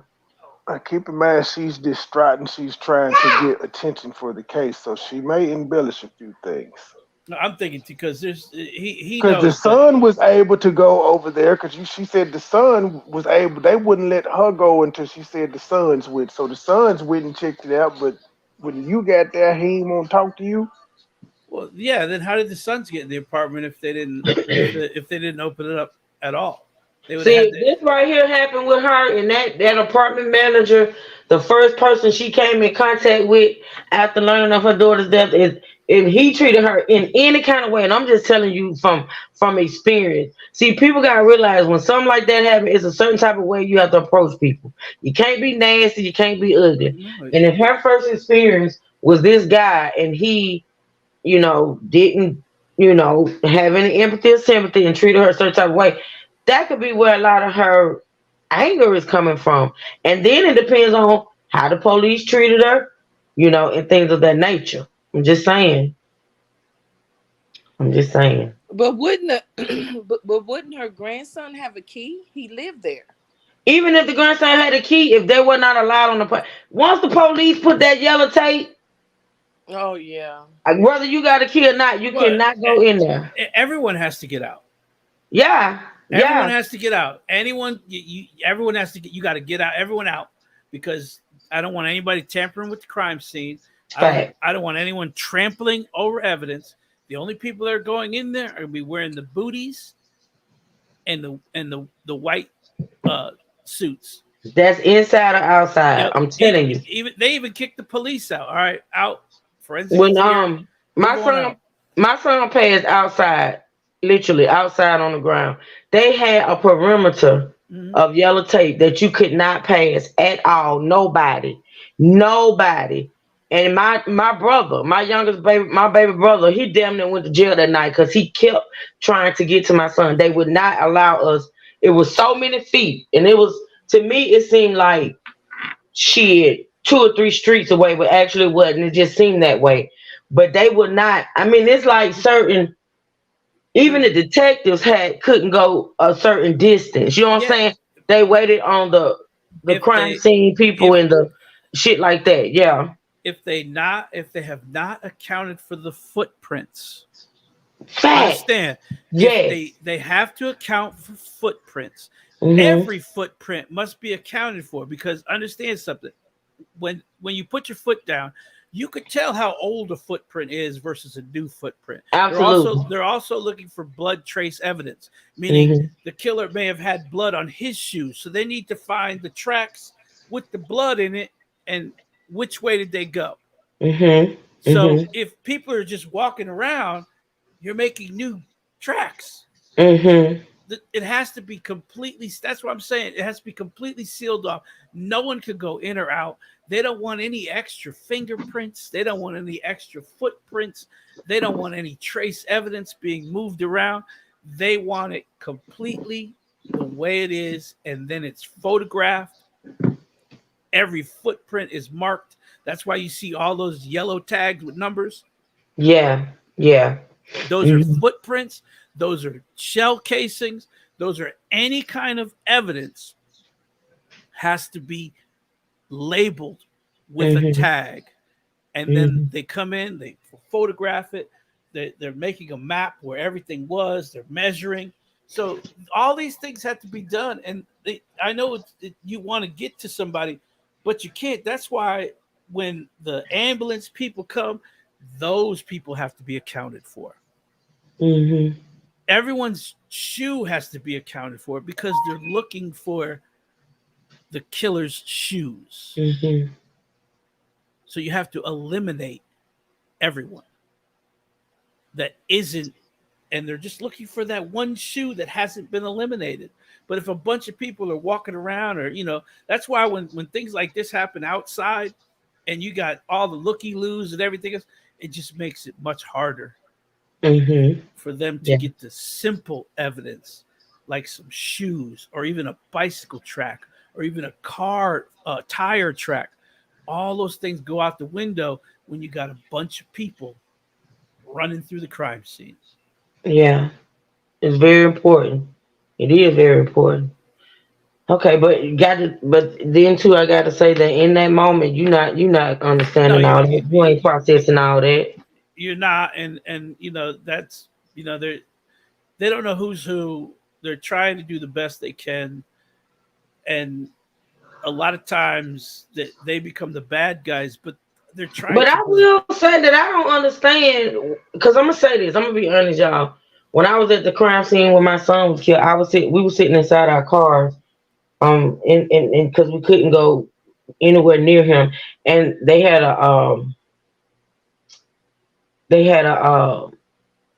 pastor, minister, or clergy, or whatever they call it, the clergy or whatever, trying to talk to me, and I ain't gonna lie, I ain't want to talk to that man. I mean, kept coming up to the car. I ain't want to talk. I ain't want to deal with him. You just don't want to deal with people. But if this apartment manager treated her in a way, that's not cool. Like that's not cool. And then you ain't got to be ugly. You know what I'm saying? I want to hear what she has to say as far as how this man treated her or whatever.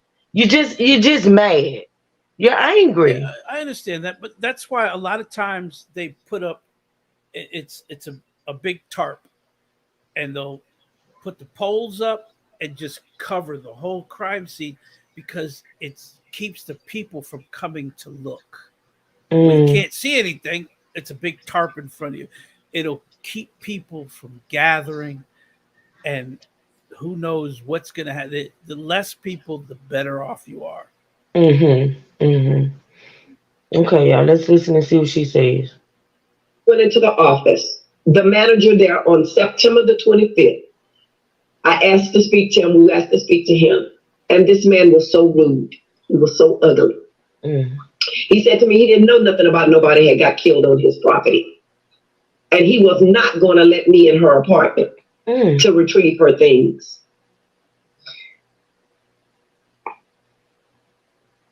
Trying to stay focused and trying not to put no more pressure on my grandson to ask him more questions.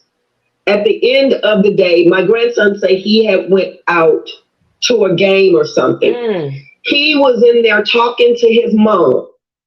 Kalitha was not answering him.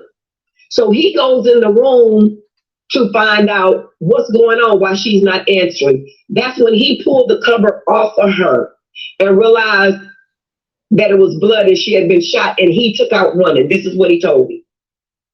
He went to go call the police, called for help. This is what I found out.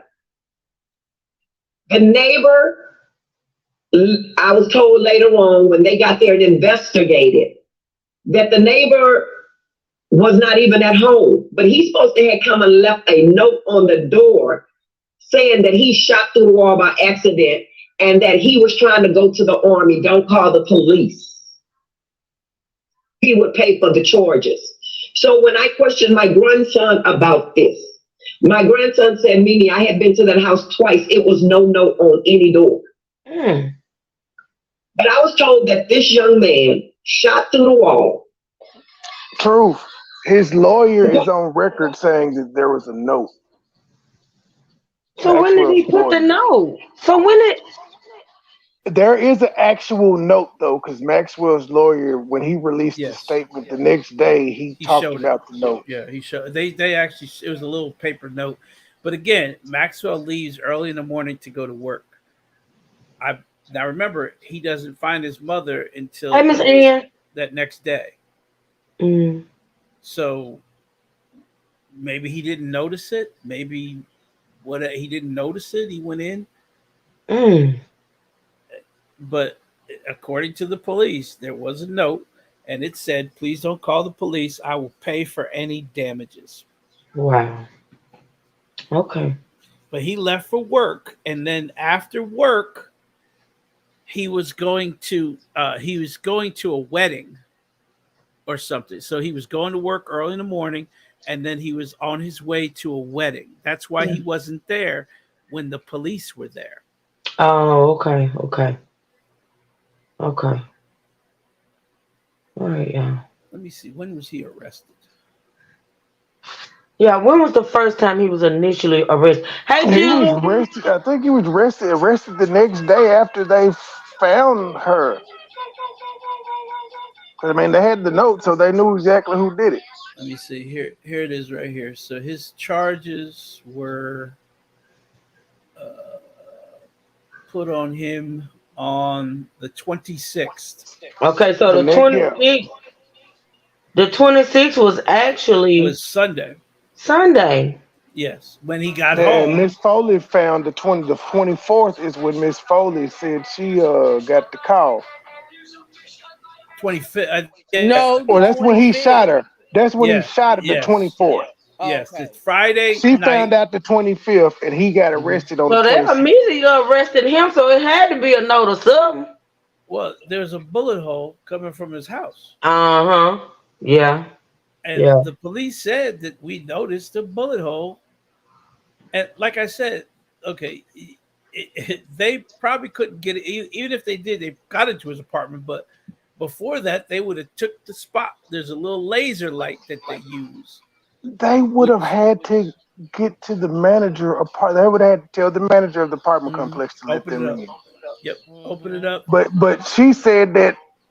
So she would have had. They would have had to tell the police. The police had to get in contact with the manager to get in Maxwell's apartment. But she said that the manager said that he ain't know nothing about no crime on his property. That manager, I mean, if that's true, that's weird. Maybe it was assistant manager. Maybe he wasn't the manager on duty when this happened. But the police would have saw that hole. There's a laser that they use to line up the shot. And they would have stuck it right in that hole and seen exactly where it ended up. That makes sense. All right, y'all. So, wait a minute. I just can't skate past that. He went to work all day, went straight to a wedding. He didn't come home and shower and change clothes and then go to a wedding. Oh, God. That's irrelevant. Go ahead. Yeah, he did. He may have showered at the place that they were getting set up for, where the groom and them was at. Okay, right. Okay. Who knows? We'll never know those details. Because he didn't. Well, we don't. I about to say shit unless he took the tux and stuff with him to work. But this is Saturday. We're talking about Saturday. So he goes to work Saturday morning. He puts a note on the door. He leaves, goes to work, and then goes to the wedding. So he's spending the night wherever he's going. So he probably had a hotel room where he was going. See what I'm saying? So he probably got there, showered in his hotel room because he did not come back until Sunday. Right. And he was immediately arrested. That's what the whole thing is. They immediately arrested somebody. Why are we arguing about, who did this? They know who did it. They arrested him immediately. No hesitation. No hesitation. Jail, buddy. Facts. All right, y'all. Let's listen. Post that went and knocked on the door, but yet he rendered aid when nobody came to the door when he knocked on the door. This young man put on his clothes, went to work, came back from work, put on his clothes, and began to drive out of town to a wedding. They had to go to the office, get the emergency keys. That's how they found out that he had shot. What was this? Maybe the son left his keys in the apartment. Because I was going to ask, what was the son's keys? Because he had to have the key to get in when he came home. They're talking about Maxwell's apartment. Okay, great. Thank you for clearing that up. Okay. So she just said that he came home from work, immediately changed, and went out again. So this is early, I guess, early. Who had to get the emergency keys to get in his house? The police. It was the following day. Max had already been home. So before he even found his mother, Max had come home, changed, and left to go to a wedding. And left again. So this is what the police have probably told her. But I'm still, so how in the hell how's the apartment manager saying they don't know about this crime? Like you said, Trey, it could have been another manager. It could have been somebody else that wasn't there. It was the weekend, so it may have been another manager on duty and not this particular manager. In apartment complexes, there ain't no whole bunch of managers like that. Oh, it could. Now that's come on now. It is.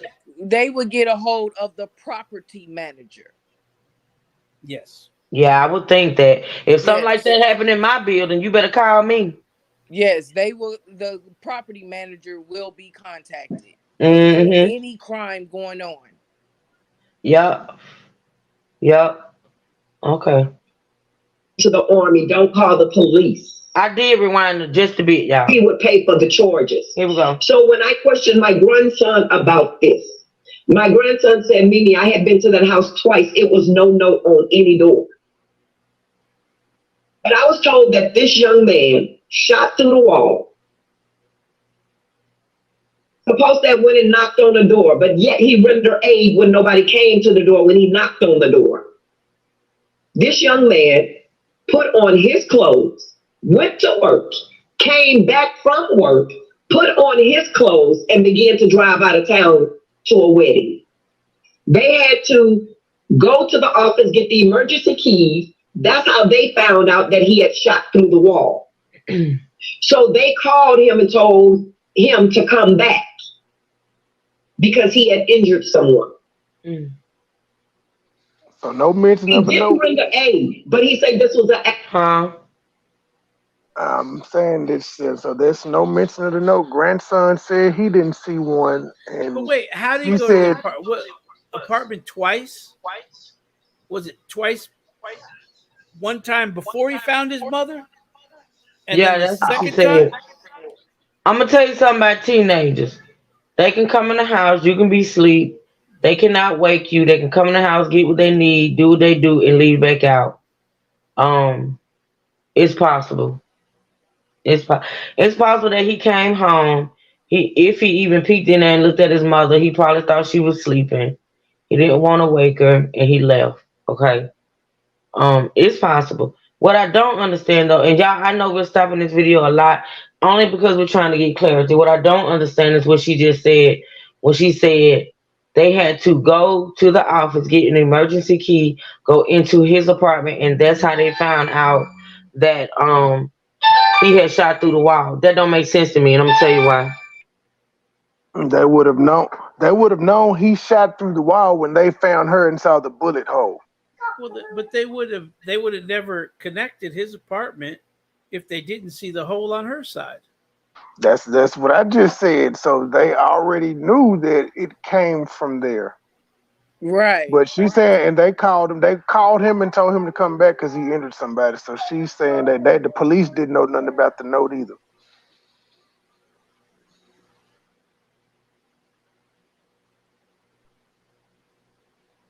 Yeah, that's what I'm saying. I'm saying in order for them to know to go to the office, get an emergency key, and go into his apartment, they had to know before doing that there was a bullet hole that went from his apartment to hers. And I think Miss Foley's just still in this moment. Let me tell you something. The details be fuzzy. I'm gonna be honest. And we're not, picking this apart to come for her. We're just picking it apart to get some understanding. Now, in order for them, thank you to the anonymous donor supporter. Thank you for that. I appreciate that. In order for them to even know to have to go to the office to get an emergency key to go into his place, they had to have a probable cause to go into his place. So that means they had to see the bullet hole at her place. Right.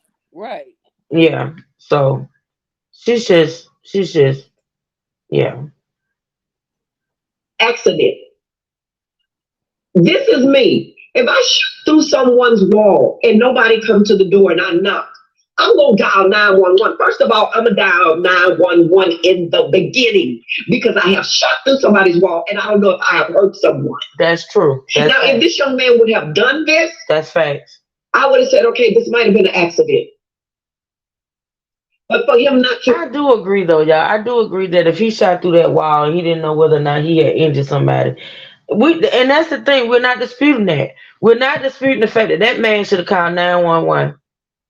He should have called 911. That was neglect on his part. And it's probably another reason why he was charged, because had he called 911 immediately and them folks went in that apartment, for one, she could have been said, no, you said it was instant. I think you said that'd be true. But she wouldn't have been there all that time and they don't know that she was in there like that. And maybe, just maybe, the son wouldn't have been the one to find her, because I think that son is going to be traumatized for life. We ain't going to even talk about the fact that his mom is gone. But he is the one that found her. He is the one that found her. So, yeah. To render aid to my child, for him not to care about my child. That was my baby. Mm-hmm. I talked to Kalita, Miss Essie, 3 weeks before. I see you, Charlene. I see you, baby. Did you ask me something? I see you, Charlene. Kalita and I had a long conversation. I said to my daughter, I said, Kalita, if anything happened to you, baby, you are too far away for us to be able to get to you. You know what my daughter told me? Mama, why are you worried about that? I'm going to live a long time. That's what she told me. Ain't nothing going to happen to me. 3 weeks later, my baby dead. I talked to my daughter the day before. Like I said, because my sister was in the hospital sick.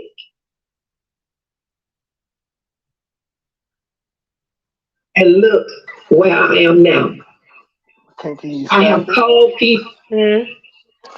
Now, she doesn't mention in these conversations with her daughter that she had any problem with the neighbors, that he did anything racist. So, Phil, where is the hate crime part coming in at?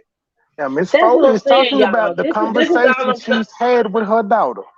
This is all I'm saying about the whole hate crime tag, right?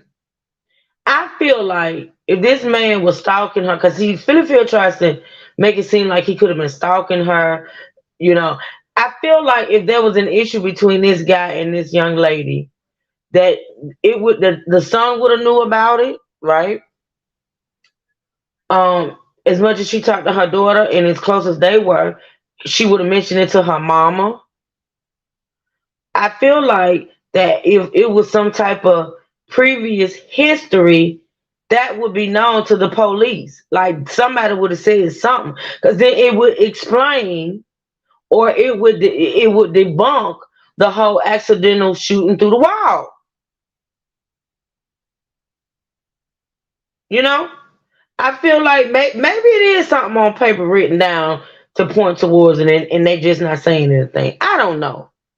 I'm just trying to understand why put the hate crime tag on it if there's no evidence of it. That's it. That's all. My son called people. We didn't receive any calls. The first person that came out to meet us and said, let's get back on this. Her name was Detective Carter. She said she assured me, my son, and my grandson. She told us what happened. She said this young man was saying some ugly things about my daughter, and I don't even know why this young man would be saying anything about my daughter, because my grandson told me that he had never saw this man before in his life. Okay, we're getting somewhere. So she said the detective said that Maxwell had been saying some ugly things about her daughter. Let me take that back a little bit, y'all. And I know it's tedious, y'all, but I be trying to understand stuff, y'all. But for him not to render aid to my child, for him not to care about my child, that was my baby. I talked to Kalitha, Miss Essie, 3 weeks before that. Kalitha and I had a long conversation. I said to my daughter, I said, Kalitha, if anything happened to you, baby, you are too far away for us to be able to get to you. You know what my daughter told me? Mama, why are you worried about that? I'm going to live a long time. That's what she told me. Ain't nothing going to happen to me. 3 weeks later, my baby dead. I talked to my daughter the day before, like I said, because my sister was in the hospital sick.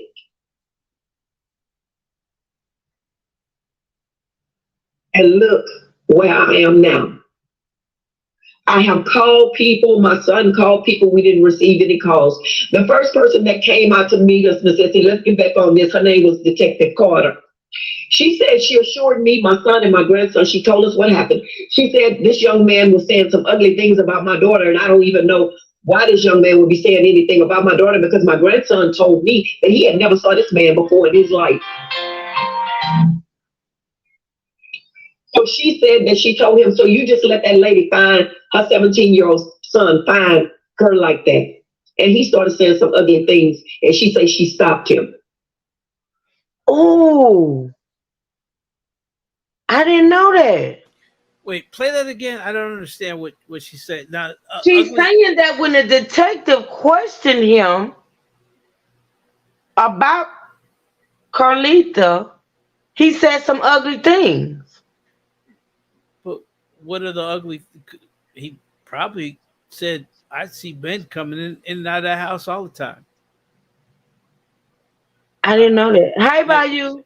I don't know. By ugly things, it could mean a bunch of things. It could mean anything. It could be he's saying that, man, I see guys coming in and out of the house all the time. Hold on a minute. Bayou, we're praying for you, sweetheart. I'm so sorry that happened to your niece. Can y'all get, but I need that comment out the chat, y'all. The R word. It's the R word for me. I don't want this live to be, I don't want this live to be restricted, but can one of my minds get that comment from Bayou deleted? Just delete the comment. That's it. I'm sorry, Bayou. I'm sorry that happened to your niece, sweetie. We're going to pray for you and your family, sweetheart. I'm so sorry. I'm gonna rewind it just a little bit, y'all. It's just so much. Let me rewind it just a little bit. To you. You know what my daughter told me? Mama, why are you worried about that? I'm gonna live a long time. Listen, the truth. She's gonna say that when the detective told her and her son that when they questioned him, he had some bad things to say about Carlita. Okay. That's what she told me. Ain't nothing gonna happen to me. 3 weeks later, my baby dead. I talked to my daughter the day before. Like I said, because my sister was in the hospital. Praise God by you. Wow. And look where I am now. I have called people. My son called people. We didn't receive any calls. The first person that came out to meet us and said, let's get back on this. Her name was Detective Carter. She said she assured me, my son, and my grandson. She told us what happened. She said this young man was saying some ugly things about my daughter, and I don't even know why this young man would be saying anything about my daughter, because my grandson told me that he had never saw this man before in his life. So she said that she told him, so you just let that lady find. Truth. Yes. Well, here's the thing. If the detective has on record that he said some nasty things about the daughter and he still wasn't charged with a hate crime, Philly Phil, what are you doing?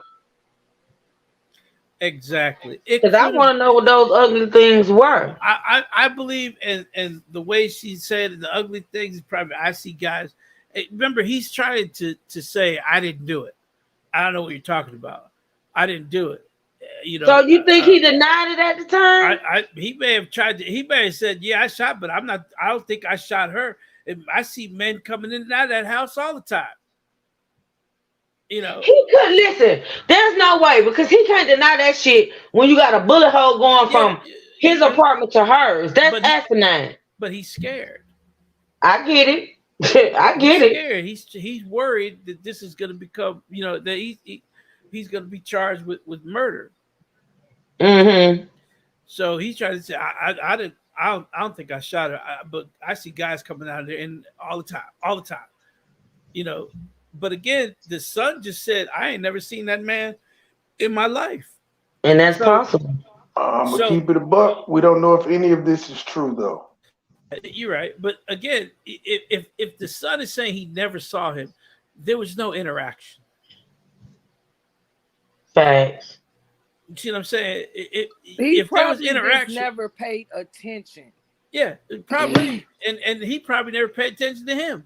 Mm-hmm. So, if there was something between him and the son would have said, yeah, I've had run-ins with him before. But the son didn't say it. He said, I don't know who that man is. Hey, Lady Sunflower. Yeah. Now, the way the apartment is, their doors don't face each other, so they may not have to run into each other at all. Mm-hmm. I'm going to be honest. In the apartment complex, I stayed in an apartment complex and a townhouse. Townhouse is more... as far as the apartment complex, I've had neighbors that I've never seen before. I've had neighbors that I've never said a word to. Just because that's just the type I am. I don't have, so it's possible, but oh my God. You weren't specific with the bad things Maxwell was saying, but the detective told them. Whatever the bad things were, which we don't know, right? The detective had to document that. He did. So with that being said, evidently it didn't warrant to be a hate crime. Whatever the ugly things were. Facts, Fawn. Facts. That's all I'm saying. We don't know what they were, what was said, but evidently it wasn't enough to warrant a hate crime. Mm-hmm. Hey, Georgia girl. Y'all please, let me see what the lights looking like, because y'all... Because I'm down for it. If it's a hate crime, I'm down for that. Slap his ass with it. You get what I'm saying? I'm down with it. With anybody with hate crimes. I'm down 10 toes down with that. Come on with it. I don't believe in that. But you have to you just have to have proof. Yeah. Thank you for the 99 likes, everybody. I appreciate that so much. Thank y'all. I appreciate that. And it's Feel sad free to that hit, it's feel free to hit the hard to cash app really, and support the channel. it's really sad that it's hard to really, how can I say, like, justify hate crimes or to prove hate crimes is really, really hard. You have to have all the evidence. You get what I'm saying? It's sad, but it's true. Because there's been incidents to me that warrant a hate crime, but it didn't. Oh, I'm sorry, Charlene. I might have missed it, sweet. I'm sorry. Hey, beautiful. How you doing today? I'm sorry. What? I'm gonna see if I can get this dang interrogation video. He got Please one. Please do, Trey. I know you into that stuff. Yeah, I want to know. I want to know what the hell he had to say. The fuck? Gonna say something bad about somebody. It should be recorded. Everything should be recorded. You just gotta ask for it and pay. We got it. Find out, Trey. All right, let's see, y'all. Let's listen. My God. I 17. Y'all send up a quick prayer for Sister Juicy Kim. Juicy Kim is at home, but you know she had a hard day today. So y'all send up a prayer for our sis, okay? I appreciate it. Your son find her like that, and he started saying some ugly things, and she said she stopped him. Detective Carter stopped him. I don't believe anything that's being said at this point. Oh, wow. Okay, can I ask you a question? May I ask a question? Yes. Okay, so Detective Carter was the one who spoke to the young man that did the shooting. Yes. Do you know what type of gun was in the shooting? No. This is another thing that says, see, every time I ask any information, when I called down there to get information about what had happened, there was nothing available in public records. They kept telling me that the police had not given them the information yet. That could be true. Wait a minute, I got a question. Why? The detective said when she was talking to this young man that he was saying nasty things and I stopped him. Why would a detective stop you from talking? That's what they want you to do, right? Talk as much as possible. Dig your grave. So why would you stop a person from talking? Because what he's saying is not pertinent to the information. But if he's saying bad things about her, I think it is pertinent because it would lean towards it not being an accident. And maybe you had an issue. Yeah, motive. Maybe you had an issue with this young lady and it was not an accident. That's why I don't think it was stuff that would have incriminated him. I think it was more the lines of, yeah, well, she got guys coming out of there all the time. Now that wouldn't be pertinent because, honey, the bullet came from your apartment. Yeah. I see men going over there all the time. I hear all kinds of noises over there. Is always yelling and screaming. Those are things that got nothing to do with the crime. And I just got home from work. I'm tired, but I'm here. Thank you, B. Hi, sweetheart. But even if that was what he said, that's not saying nothing bad. That's deflecting from himself. Again, we don't know. Or trying to put it on somebody else, but ain't no way you can do that, dude. Ain't no way you can do that. The bullet hole is from your apartment to hers. Period. But we all know that people, you know, they try it. People, they try it. I don't know. I guess when you scared shitless, you right. don't know what you're gonna say. I don't know. Exactly. That's why you should always exercise the right to remain silent, damn it.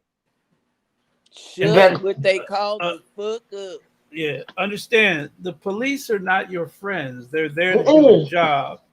No matter how nice they try to come off. Exactly. They're not there to be your friend. They're there to find the evidence to put you away. Mm-hmm. So the less you say to them, the better off you are. The only thing you need to say to a police officer is, "Yeah, can I get that attorney now? Yeah, can I get that lawyer? Can I get call that my lawyer? Thank Yeah, you. can I get an attorney now?" Mm-hmm. End of discussion. Mm-hmm. Mm-hmm. Anybody with an attorney, as soon as that attorney walks in and be like, "Yeah, this is over. Mm-hmm. My client's got nothing to say." Yep. All right, y'all. Let's listen to some more. Y'all, please continue to hit that like button and feel free to support the channel. And the only way that I'll have been able to receive some information is because I went on the Philly Field show. I have a couple of little cousins, Tamanisha and Alicia, have also her friend Aneta has been pushing to get stuff to public records. They paid for this stuff because it was supposed to be a public records. They went there, they returned their money because nothing was there. So every time now that's weird to me. Be true. Can you explain to me? Because Philippield said the same thing. Philippield said that when she tried to get information on this case, she paid for, police reports, she paid for documents, she paid for this and the third, and there was nothing. Can you explain to me why that would be the case? The only thing you can get the police report the next day. The initial police report, but we are talking about a murder investigation. No, you're not gonna get like details of the investigation. Now you can get an initial police report, but you're not gonna get everything they found. You're not gonna get. Yeah, but what I'm saying? This case hasn't even gone to trial. Right. What do they think they're gonna get? This man, he just been arraigned. What are you gonna get? That someone was arrested? You can look that up online. They want the interrogation details. No, you're not getting that until the trial is finished. You're not getting. Well, no, you can get it. That. You can get it now that he's been indicted and stuff. But initially, it was an open investigation and stuff, so that's why they weren't getting it. If the judge deems that they don't want any of that out, it won't. Oh yeah, this is true. Okay. Now again, interrogation videos. What do you need with interrogation videos? That's evidence. That's what they're going to use to prosecute him. Mm-hmm. Understand?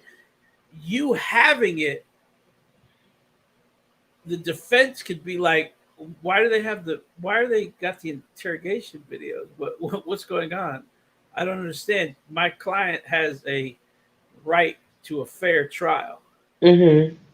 You getting the interrogation video and audio may detain or keep my client from getting a fair trial. Mm. A lot of times you can't see none of this stuff until it's over. Mm. You can ask for it, but there hasn't even been a trial date set. Mm. They're still going over everything.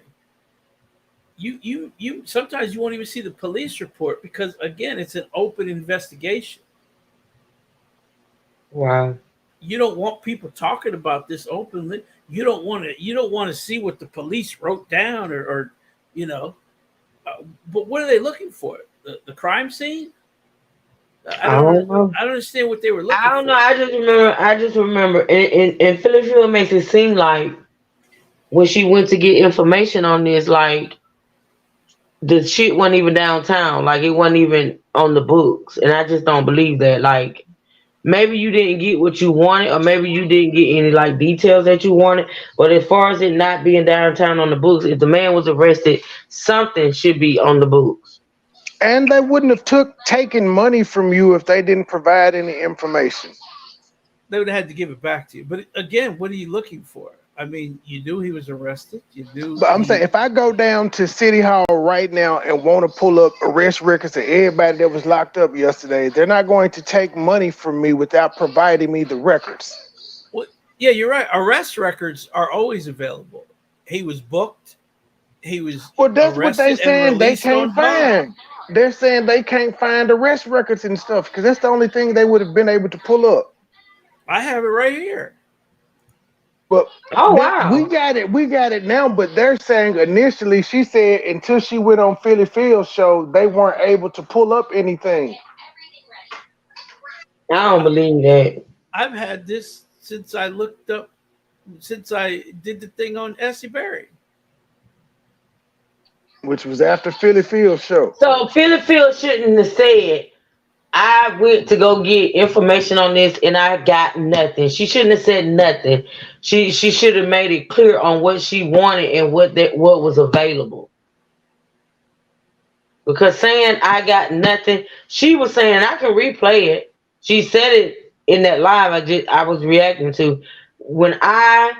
She said that she tried to get some things, she couldn't come up with anything. She had to call. She said she had to call to get something. When did she do this? I don't know. Because I don't know.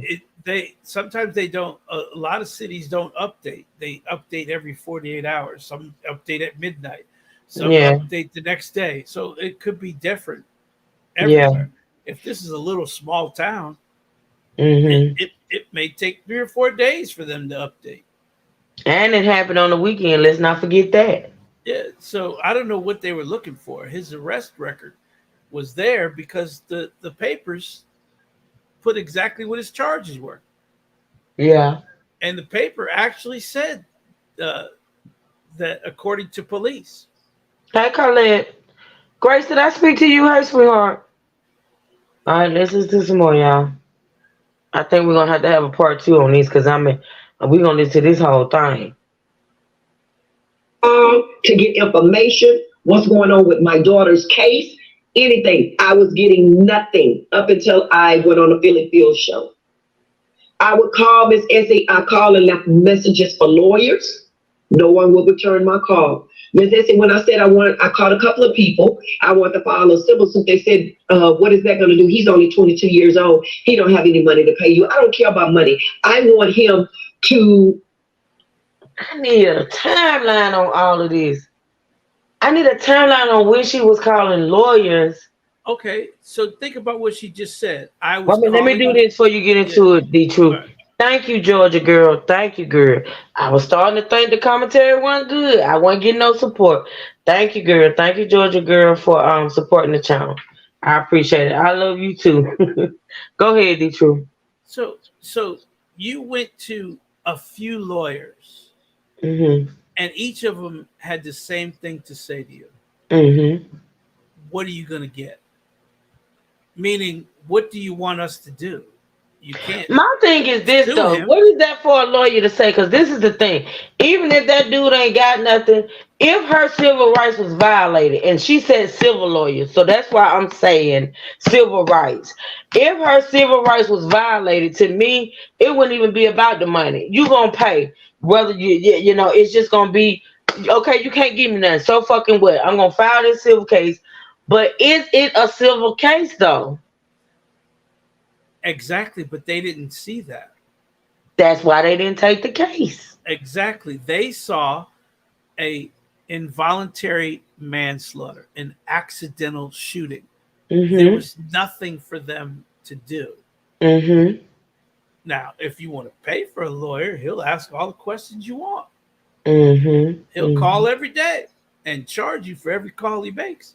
When a lawyer thinks he has a case, he's on it. Whether or not you can pay right then, if he thinks you're gonna get some money in that case, if he thinks you're gonna get a settlement or whatever, he's gonna take that case because he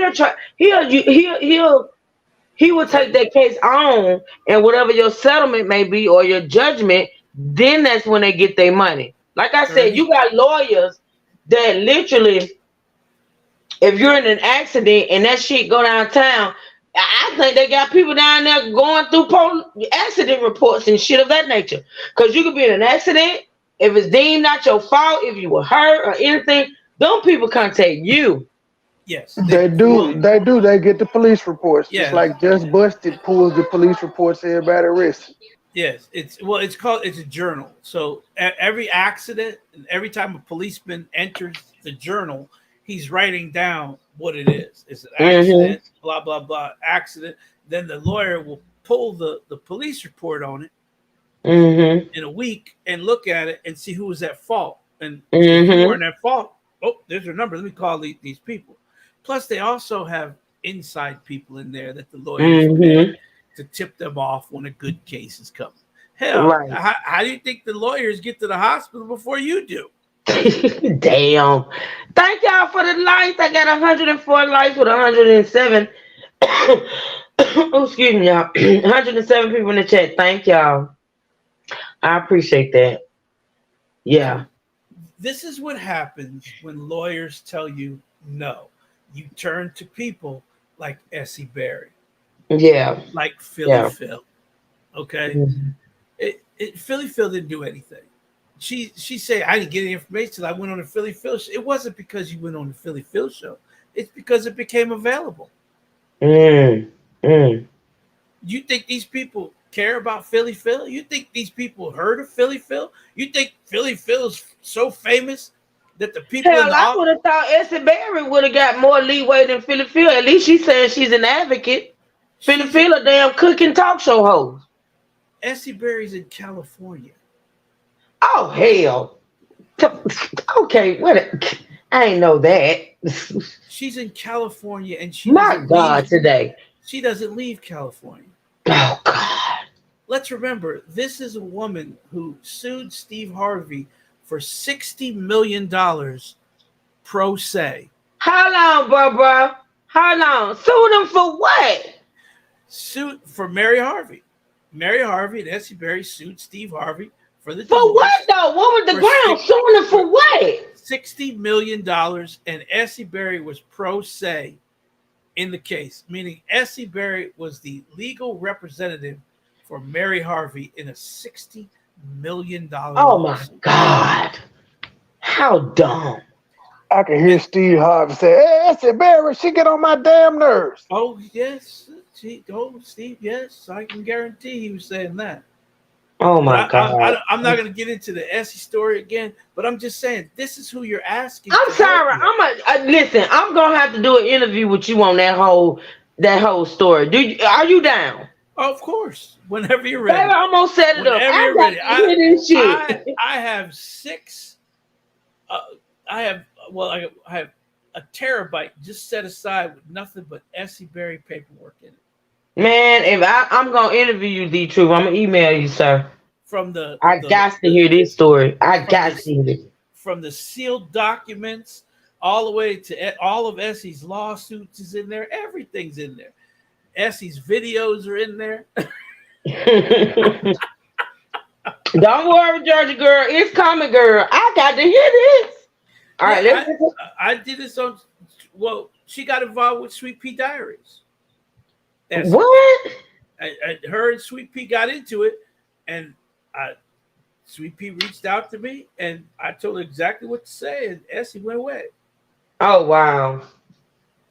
All right, y'all. Let's not get off track. That's coming. Y'all stay tuned.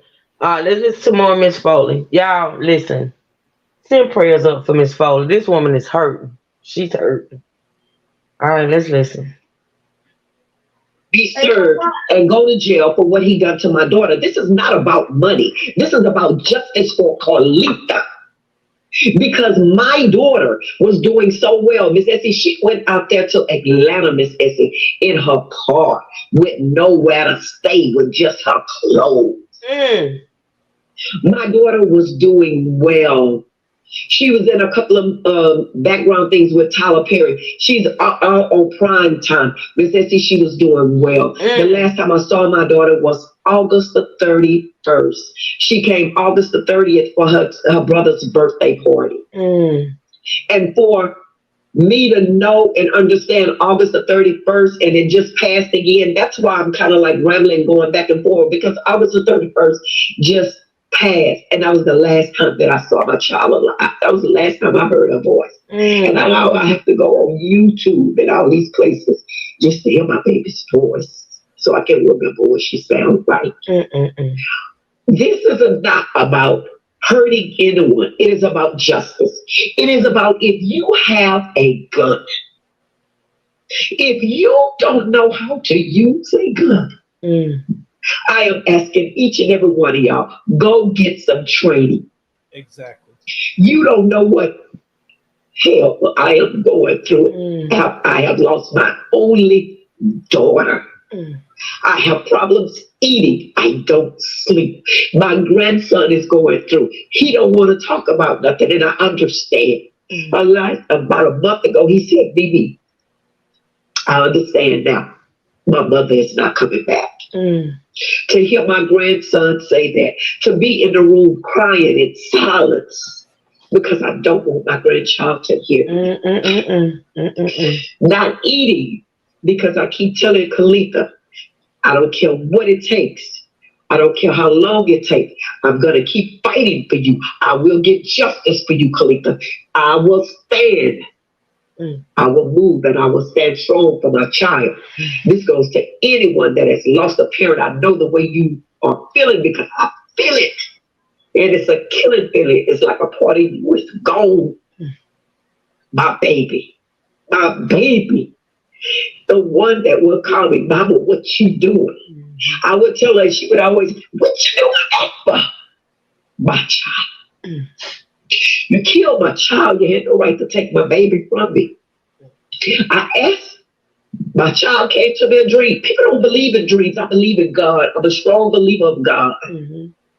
I have an apostle. Her name is Apostle Esther Marie. Okay? That is my apostle. When I asked the Lord, why did this happen to my baby? I don't understand what is going on. I have been in church since I was 5 years old. I stood strong. My daughter came to me in a dream and she said, Mama, he tried to talk to me and I turned him down. That is what. Wait a minute. Wait a minute. She said our baby came to her in a dream and said. No, he came to her in I guess he came to her in a dream. He said he came to. He came to her in a dream and she turned him down. Hold on, y'all just give me a second, because just give me a minute. Talk for a minute, Detroit. The prosecutor is the one that's there to give you justice. Many people don't understand it. Many people don't trust him, but the prosecutor is there for you to get justice. There's no other lawyer other than the prosecutor is going to prosecute that man. Now, whether he answers questions or not, that's his job. And his job depends on prosecuting and winning cases. Yeah. And I think too, as far as the prosecutors are concerned,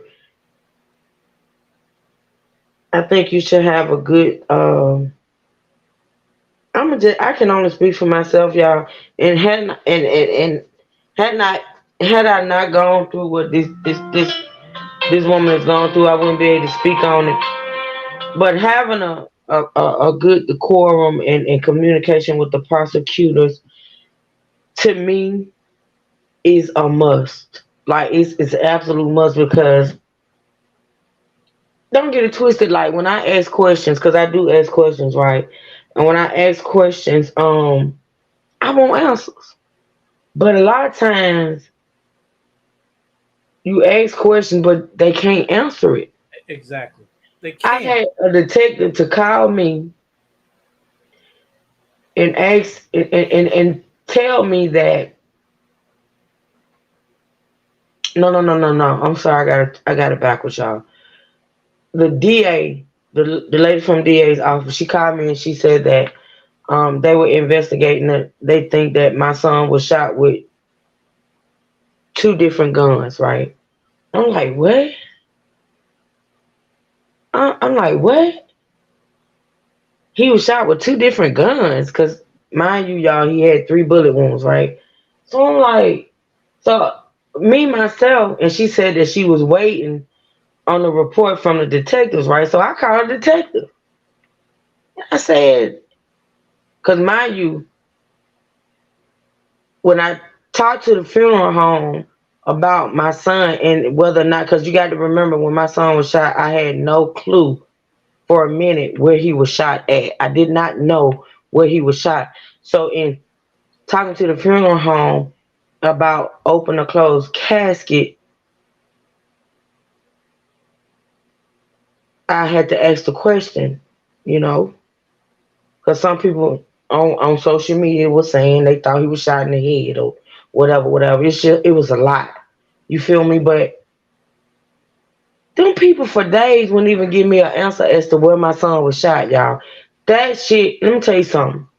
I feel this woman's pain, but I had to pray hard, and I had to pray hard about the fact that it's some questions that's not going to be able to be answered.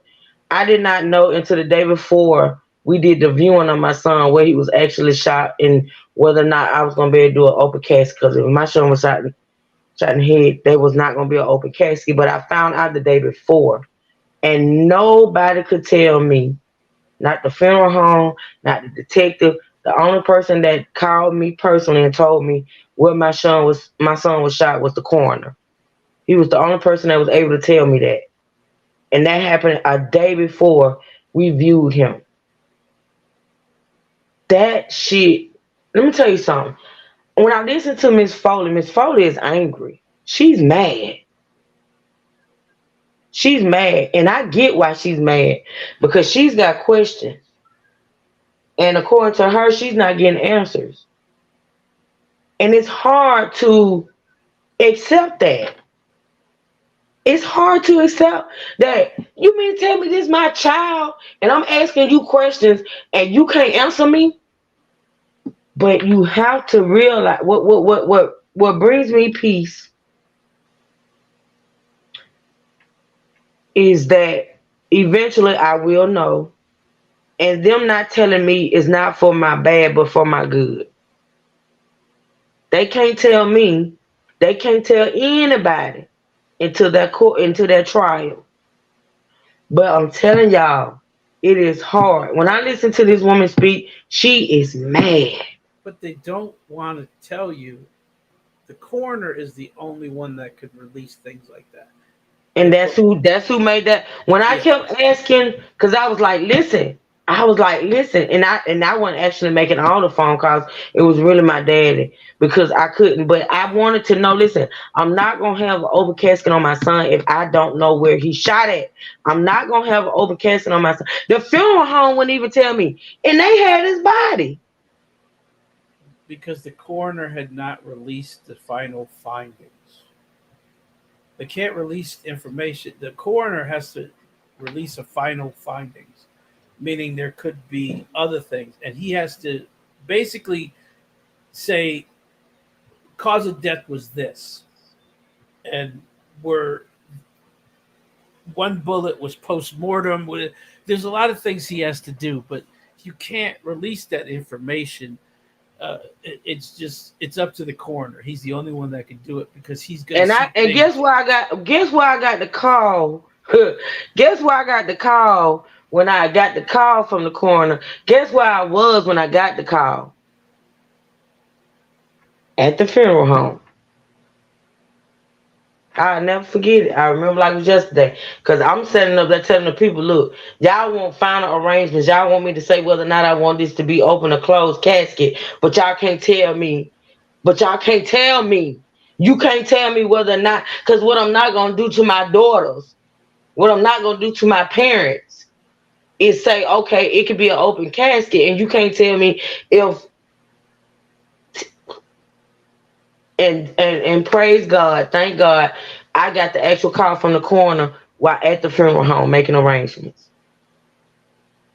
But it's hard, y'all. It's hard. And I don't want anybody to think that I am attacking this woman, because I promise y'all, I feel her pain. When I listen to this woman speak, she is hurting. And I get it. Listen, I keep telling y'all, she's angry. She want him to pay. She want him to pay. She want him to pay. But the fact of the matter is, And I'm gonna give y'all the prime example. My son's killer is not charged with capital murder.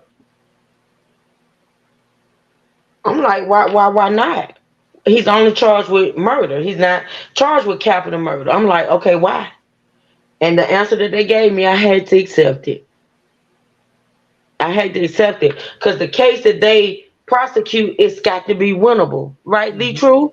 Yes, and unless they present it to the jury as chargeable offenses, meaning you could ask for first-degree murder, you could ask for capital murder, but the jury could come back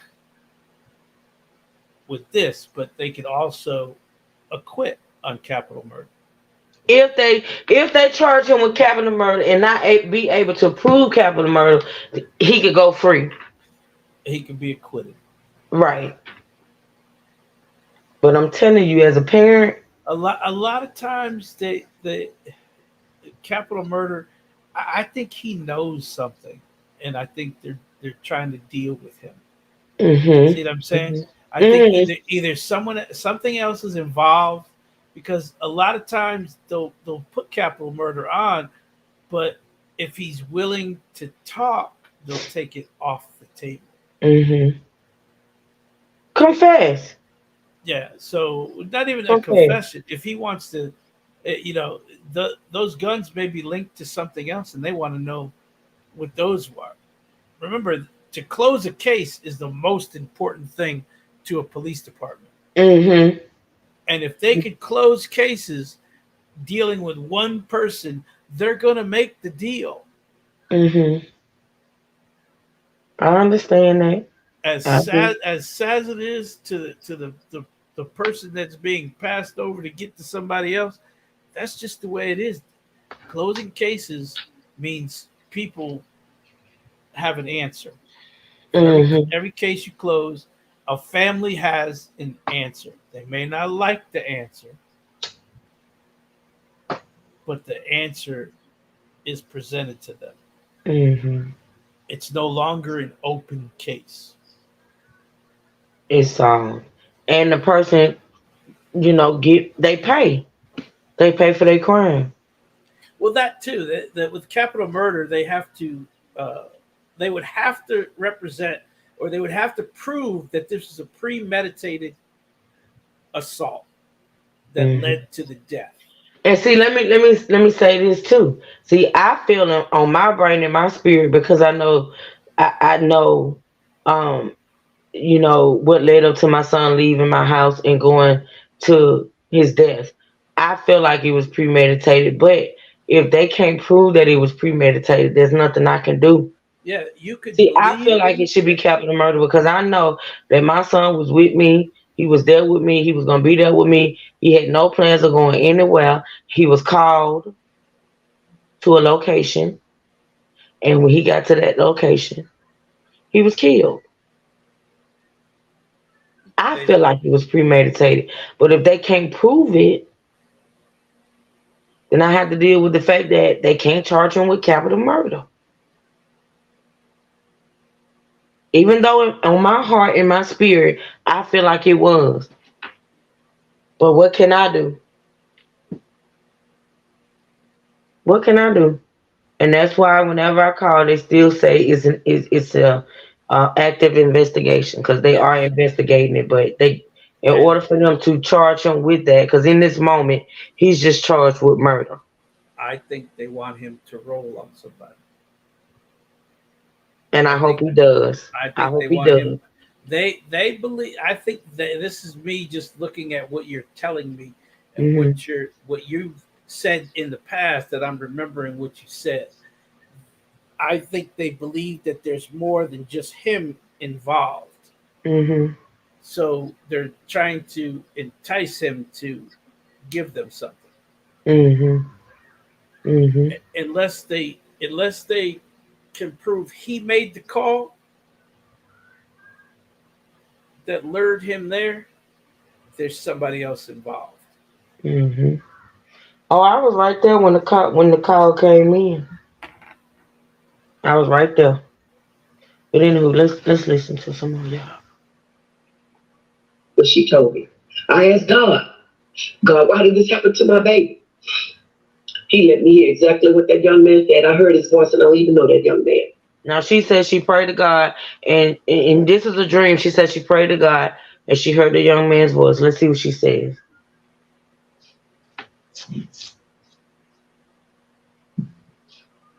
This was about color. What? There you go. Hold on. I'm gonna go back, y'all. I'm gonna go back just a little. Let's listen, y'all. My baby, the one that would call me, Mama, what you doing? I would tell her, she would always, what you doing that for? My child. You killed my child. You had no right to take my baby from me. I asked. My child came to me in a dream. People don't believe in dreams. I believe in God. I'm a strong believer of God. I have an apostle. Her name is Apostle Esther Marie. Okay? That is my apostle. When I asked the Lord, why did this happen to my baby? I don't understand what is going on. I have been in church since I was 5 years old. I stood strong. My daughter came to me in a dream and she said, Mama, he tried to talk to me and I turned him down. That is what she told me. I asked God, why did this happen to my baby? He let me hear exactly what that young man said. I heard his voice and I don't even know that young man.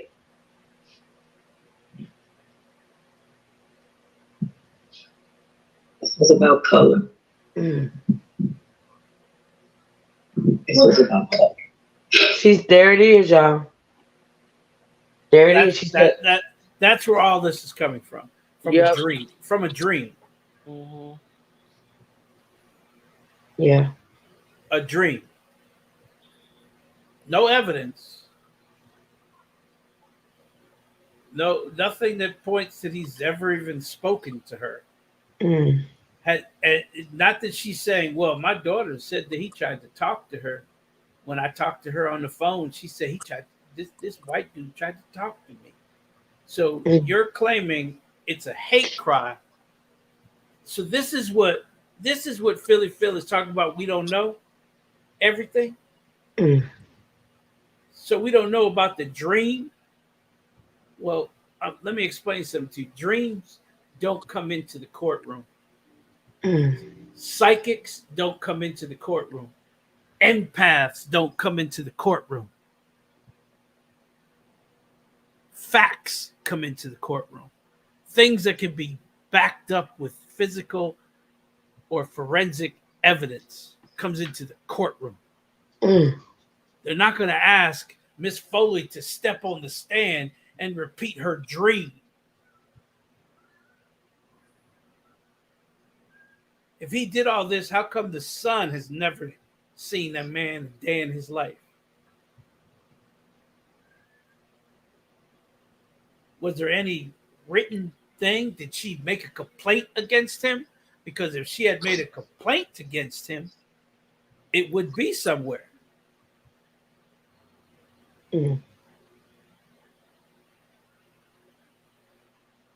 But if we arrested people on dreams that other people had, there'd be no more room in the jail.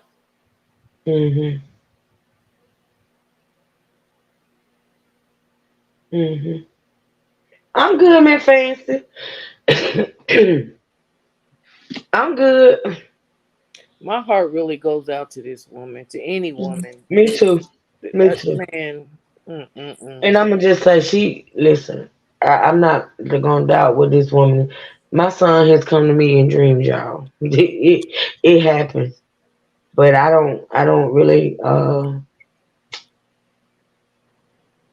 My son come to my dreams smiling though, cause my son always smiled, and my son come to me and say, "Mama, I'm good. I'm okay. Are you okay?"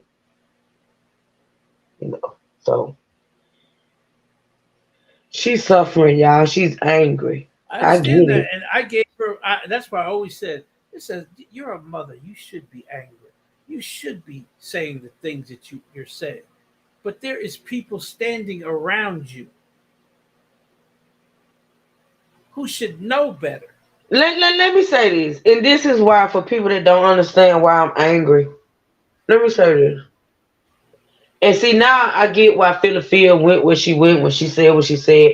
Because apparently this lady must have, you know what I'm saying, told her this story. This is my first time hearing the story. But what I have to say is this: for people that, you know, I just want to make it clear. And I'm gonna give Phil a benefit of the doubt in this situation because I did not know that this woman's, you know, that's my first time hearing that her saying it's about race. Okay, so maybe that's where Phil got it from. It's not something she made up. It's something she got from the mother, right? And that's where my anger came in at when it came to Phil. Like, don't make stuff up. Don't But get this this woman is hope. But listen, this Trey, I'm 5 just months saying. old. I get it, They but ain't what been I'm saying saying the is, past 5 months. I get it, but what I'm saying, this is what I'm saying though, as far as when it comes to feel like, don't get this woman high hopes or don't put stuff out there that's not able to be proven because, like, I could go to my mom or anybody I talk to about my son and I can say, well, because listen, I feel a certain way about the things that happened at night and who was involved and what was done and this and the third. And I voiced it. I've said it. I told the police what I feel happened. I told them that. I put that out there to them for them to investigate, right? So all I could do is just hope and pray that if it is that, then they will investigate and they will see that. You know what I'm saying? But I don't need somebody around me. You know what I'm saying? I just need Philip to understand that this woman is in a vulnerable state and you need to keep it a buck with her. Now, I didn't know this came in a dream. I had no clue. See, what I feel and what I think come from me being with my son getting up, leaving my home, going to a location and coming up dead. I know what happened. I know that he was laying there in my den with me watching the Super Bowl. When the Super Bowl was over, he got a call to come help somebody, a friend or whatever. He left home. Those are facts. That's what happened. This wasn't a dream for me. I wish it was, but it wasn't a dream for me. It's facts. And all I'm saying is, let the justice system work. Don't put things out there that can hurt the case. I feel like that being put out there as far as the hate crime and all that stuff, it can literally hurt the case. And this man needs to go to prison. He needs to go to prison for what he's done. And that does not need to be anything out there to stop it from happening. I ain't giving Philadelphia no pass because, again, this was 5 months ago. 5 months have passed. She's talked about this several times throughout the Tim Norman trial. When she brought it up, she never said hate crime until the Tim Norman trial was all the way dry and she needed to get numbers. We ain't heard her say hate crime at all for 5 months. That's why The Truth was caught off guard and like, wait a minute, when did this become a hate crime? That's true. And then True. all of a sudden, all of a sudden, 5 months later, we need Ben Crump. You wasn't trying to get Ben Crump 5 months ago. She was trying to get a lawyer, and nobody was. But I'm talking about Philly Phil. I'm talking about Philly Phil. Yeah. Philly Phil, you wasn't trying to get Ben Crump for this hate crime 5 months since you think it's a hate crime now. I get it, Trey. I'm not giving her no pass. She's an opportunist. She's doing it to try to get her channel back popping because the Tim Norman commentary is dry. I get it. Let's listen, y'all. This young man knew exactly what he was doing. When I got to my daughter's house, my son had moved the bed so I could see. The bullet hole was straight. It was not diagonal. It was not moved. It was straight. He knew exactly what he was doing. But in order for him to know exactly what he was doing, he would have had to know where her bed was. And that she was in that bed. And that she was in that bed, right. And where she lays her head in that bed. And it being straight, a straight line leans more towards he was cleaning his weapon and it accidentally discharged. Yes, there was no angle to it. Okay, if he was going to shoot it like you normally would shoot, the angle would be down. She's saying it was straight. I'm just going by what she said. She's saying it was straight. So it was more possible that the gun was laying on his lap while he cleaned it, and it went straight. at the It height went of straight. his flat. Yeah. The angle would have been down because he would have had to point it down in order to shoot her laying in a bed. That's true. Huh? The And they man could, just called my full name. Let me go see what he want. I'll be and, right back, y'all. and they could see all of those things. From the hole, they could tell the height of the projectile, entering, exiting, all of that stuff. That's what I'm saying. And I wonder if she told the lawyers that what do you think, Fawn? Do you think she told the lawyers that in a dream, it, you know? I mean, I don't know. She could have, but I'm not disputing her dreams. I'm not. But I have to agree with you. It's not going to hold up in the court of law. You know, I have many different types of dreams. But to take it to court, it's not gonna fly. Unless they find some Facebook message, unless they find that they were friends on Facebook, unless they find some evidence in his phone that he saw her Facebook, all this is mute. Means nothing. I don't know. I just really feel for I wish I could be at the trial to see everything play out, all the evidence and everything that they have. And I know she's going to get justice. And sometimes getting justice may not be the justice that you wanted. I don't see this going to trial. I think, you know what? I agree with you, D True. I feel like he will plead out. Yes. Thank you, Stan. Thank you, baby. I appreciate that. Why would this go to trial? For what we know, he's not denying that the gun accidentally went off. He's never denied that. He said the gun accidentally went off. The only thing the prosecutor has to do now is to prove it wasn't an accident. Right. Yeah.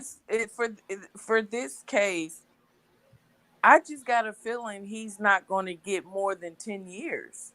Well, now the judge has legal room to put more than 10 years because it was a weapon involved in the involuntary manslaughter. But involuntary manslaughter carries 1 to 10 years, meaning you can get a minimum of 1 year to a maximum of 10. Anywhere in between, you could be given. The woman in Dallas that mistook her apartment got 3 years. She could have gotten anywhere from 1 to 5 to 10. Oh, to 10. 10 being the max, meaning that's as high as you can go. You can't go any higher than 10 unless there's circumstances. Then the judge can implement, well, I believe you, I'm giving you 15 because there was a weapon involved. So there is a leeway when it comes to that. But if he stands to the standard sentencing guidelines, because that's what it is, standard sentencing guideline, he can't get less than 1 year, but he can't get more than 10.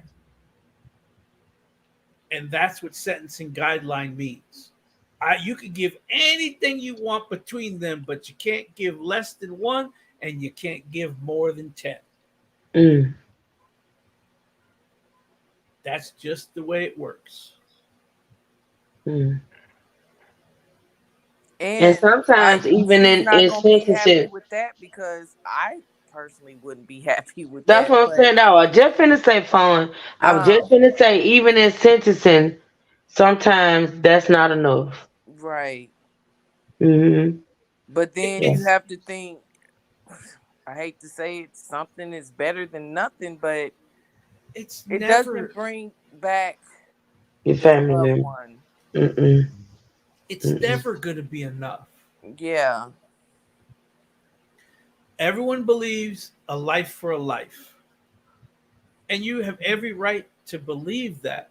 Mm-hmm. But again, there is sentencing guidelines for one reason only. So that you don't get a judge who wants to be an ass and give that guy over there 10 years and that guy over there 6 months. Makes sense. Okay? Mm-hmm. Anytime a judge, but see, again, even if a judge picks 3 years, they're going to question him. Why did you give him 3? What is your reasoning behind giving him 3? He has to answer. Mm-hmm. And again, every time a judge sentences someone to jail, whether they're black, white, yellow, purple, green, it's all written down.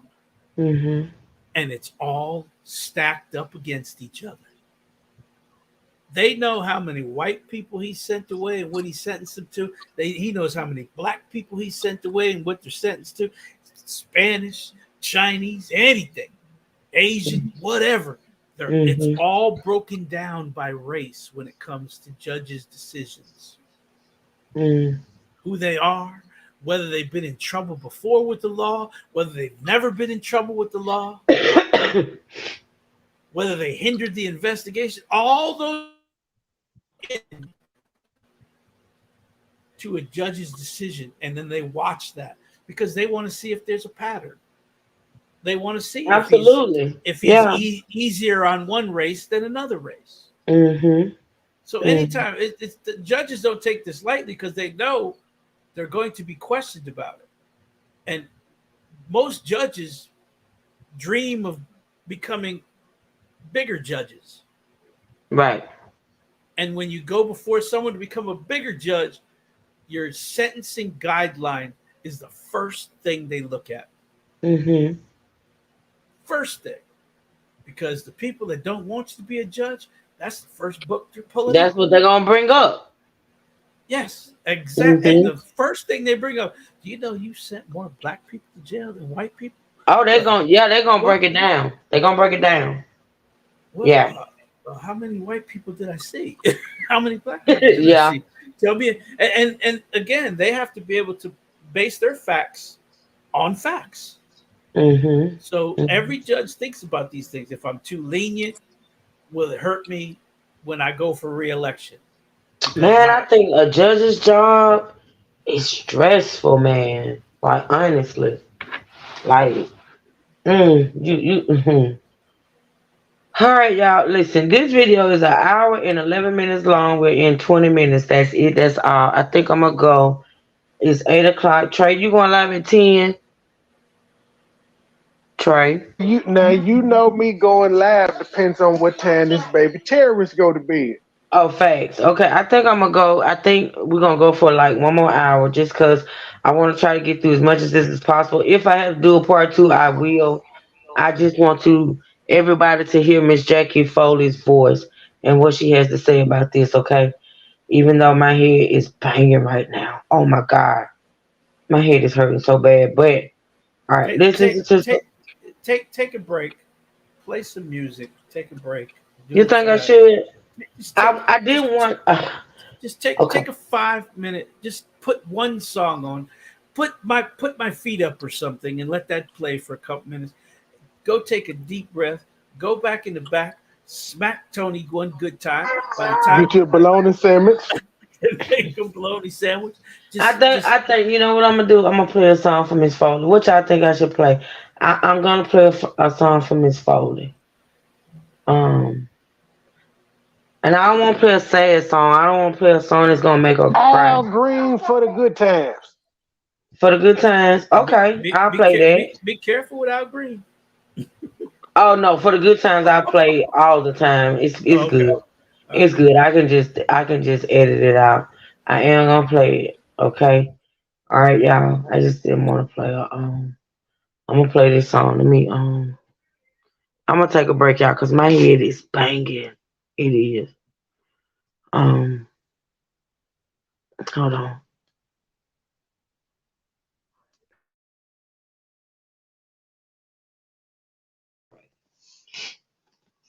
Even though there's never mind. Oh, I was thinking about something else. Oh God, you better leave baby. Oh no, you good. Go ahead. Go ahead. No. I was thinking about the song, but never mind. Oh, okay. Nah, we're gonna rock to Al Green. I'm pretty sure Miss Foley probably. Me too. I'm gonna play this one right here. I think this one is more fitting. I'm gonna play this one right here, y'all. Come on, True Sippers. And in the meantime, y'all say a prayer for Miss Foley. I am here for Miss Foley. I am. Let's play this one, baby. You think I should play this one? Come on, Sippers. This the one, y'all. This the one. Okay. Y'all, you gotta cherish your friends and family, honey. And let's just never know. All right, let's get back to this. We're gonna go for another what? 50 minutes now. Can I say something before we Absolutely. start? Go ahead. Go ahead. If everyone just take a step back. This case is not about whether he did it or not. Right. He did do it. Mm-hmm. He's guilty of the gun going off. He's guilty of negligence. The problem is the prosecutor has to figure out, what am I prosecuting? Mm-hmm. What am I asking for?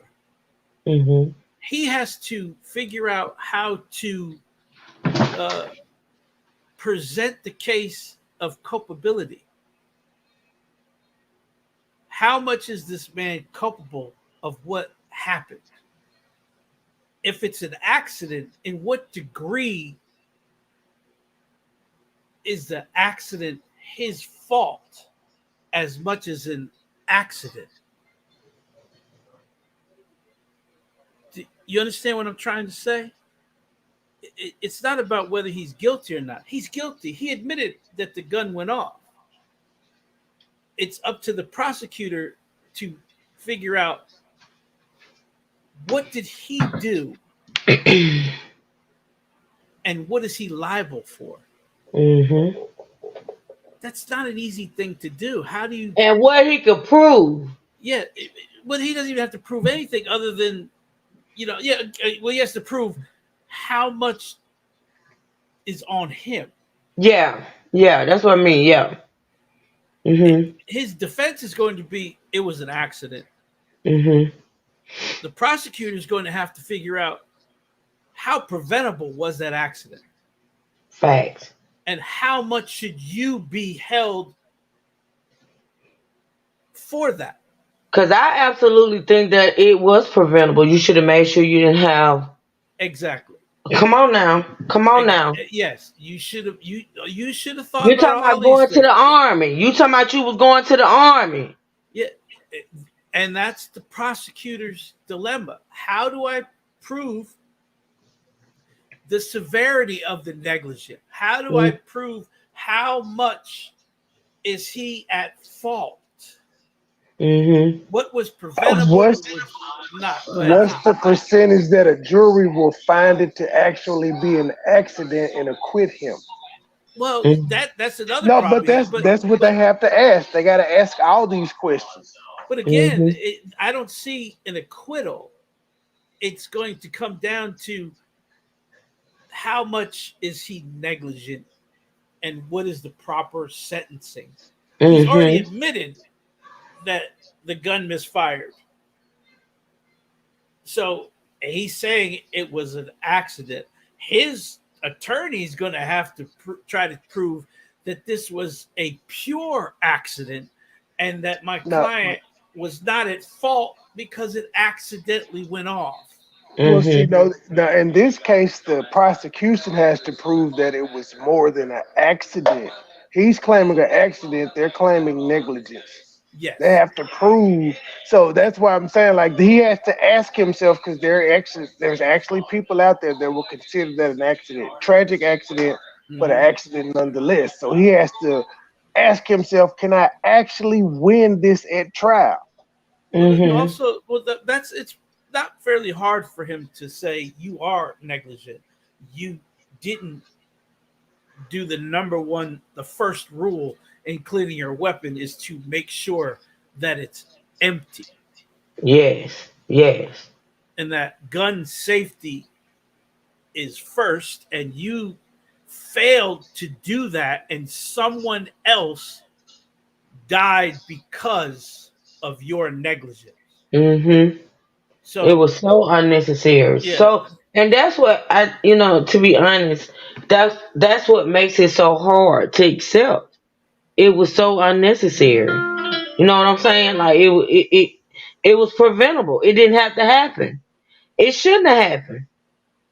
No, it shouldn't have. It shouldn't have happened. I'm a huge advocate of gun safety. A huge advocate of gun safety. I don't believe morons should carry guns, but they do.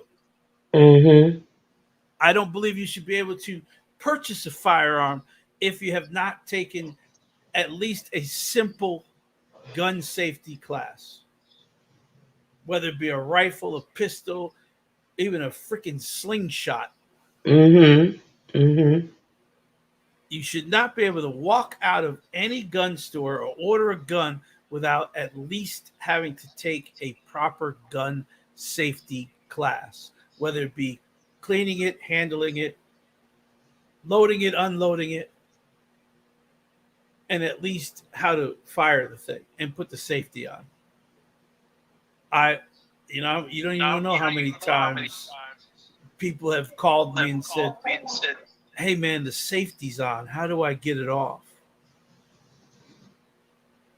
Well, you have to pull it back just a little bit, and the safety should drop right down. You pull the slide back just a hair, and then with your thumb, you hit the safety, and it should come right off. I just found an interesting stat. As of 2022, 492 people die unintentionally by a gun yearly. But I wish I could find how many of them were charged through of the 492. Yes. You also need to look how many of those are self-inflicted, meaning they killed themselves. That's a lot. Not only did they kill, they may have killed themselves. Because that happens too. That happens too. Yeah. I've come across guys that have shot themselves in the thigh and died. All right, y'all. Let's listen to some more of this. I'm gonna try to get through as much of this as I can.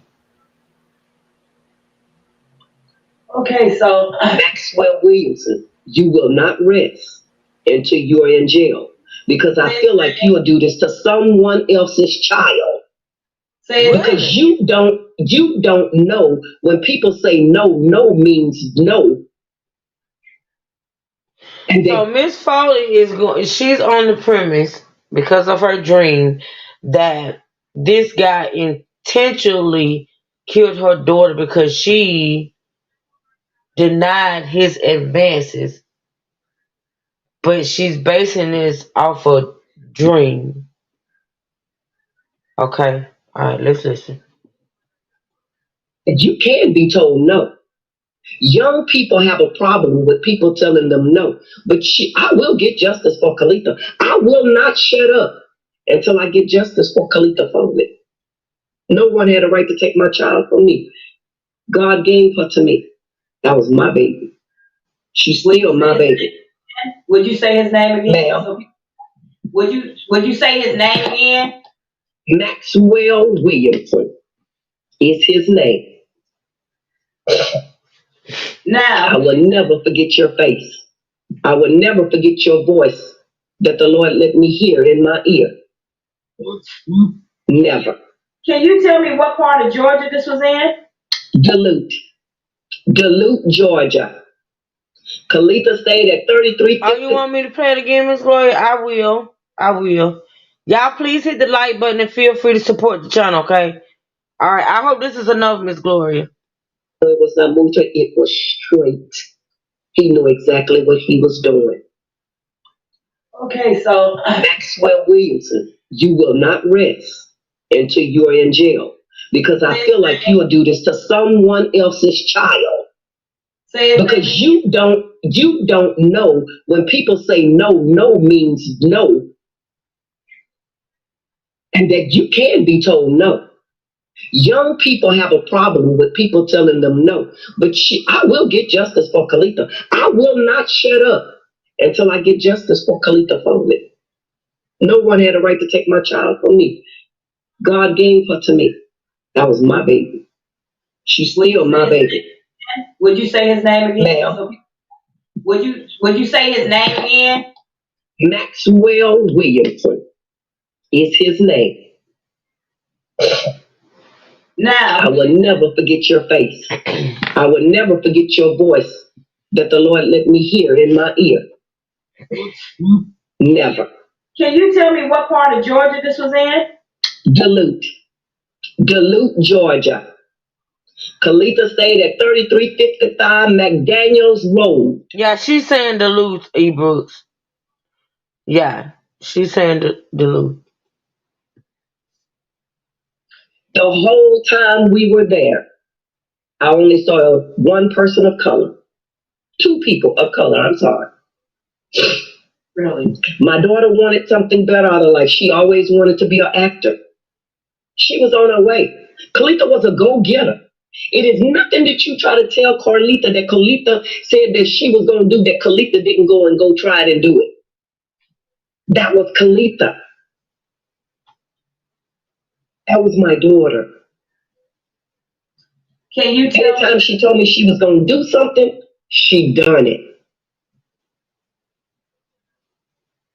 Can you tell me the name of the prosecutor, the district attorney that's on this case? Do you know their name? Oh my God. Daniel Peach. I had a conversation with Mr. Peach. On the 25th, you're supposed to be going from Texas to Georgia. Is that who you're going to be talking to, Mr. Peach? No, ma'am. I will be arriving there September the 22nd. I will be talking to Miss Patsy. I don't know Miss Patsy last name, but she is over Mr. Daniel Peach. Is that right? Yes, ma'am. And Daniel Peach is the district attorney? Yes, he is. Yes. So do you know what this meeting is going to be pertaining to on the 25th?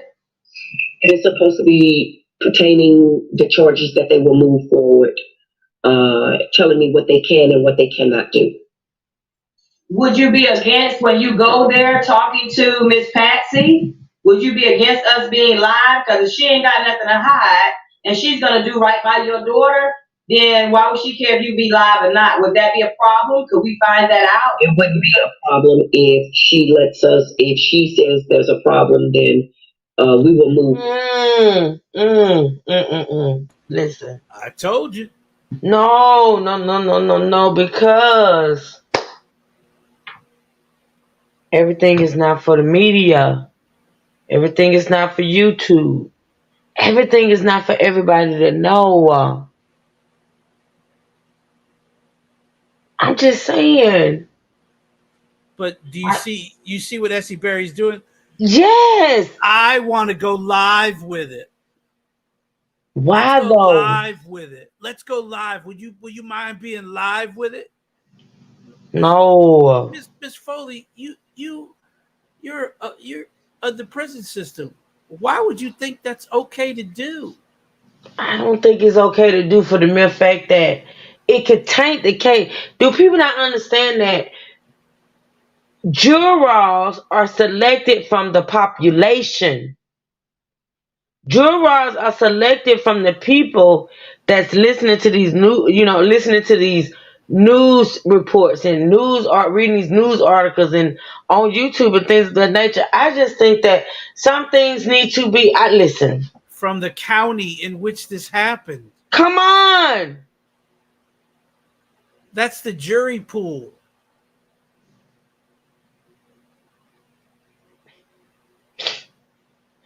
But forward with. Go ahead, D-True. Go ahead. She's got more. You have to be aware of people that say they are there to help you, but that don't always be the case. People do things for their own gratification, for their own good, for their own, you know what I'm saying, for their own reasons. You cannot trust everybody in certain situations. And I don't feel as though the meeting that this woman is having this meeting with the district attorney to get answers. She's having this meeting. Y'all tell Carlette to catch up. She's still dancing. This woman is having this meeting with these people to see when would the case move forward. What do they have? What's going to happen? And what are his charges? Yes, and not what they can't charge him with and what they can charge him with. Why do you think they would want that in the public? They don't want that in the public. Because it's giving so many people's heads up. It's literally like playing chess and checkers. You don't want to do that. That's a personal conversation that's something personal between Miss Foley and them. Giving Miss Foley solace. Letting her know what's going on. It ain't for everybody to know.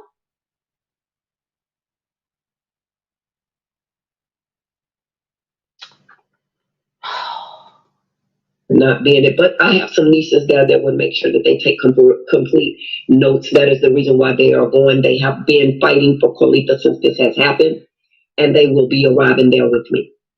Okay, but you don't have an attorney on this case, correct? I do not.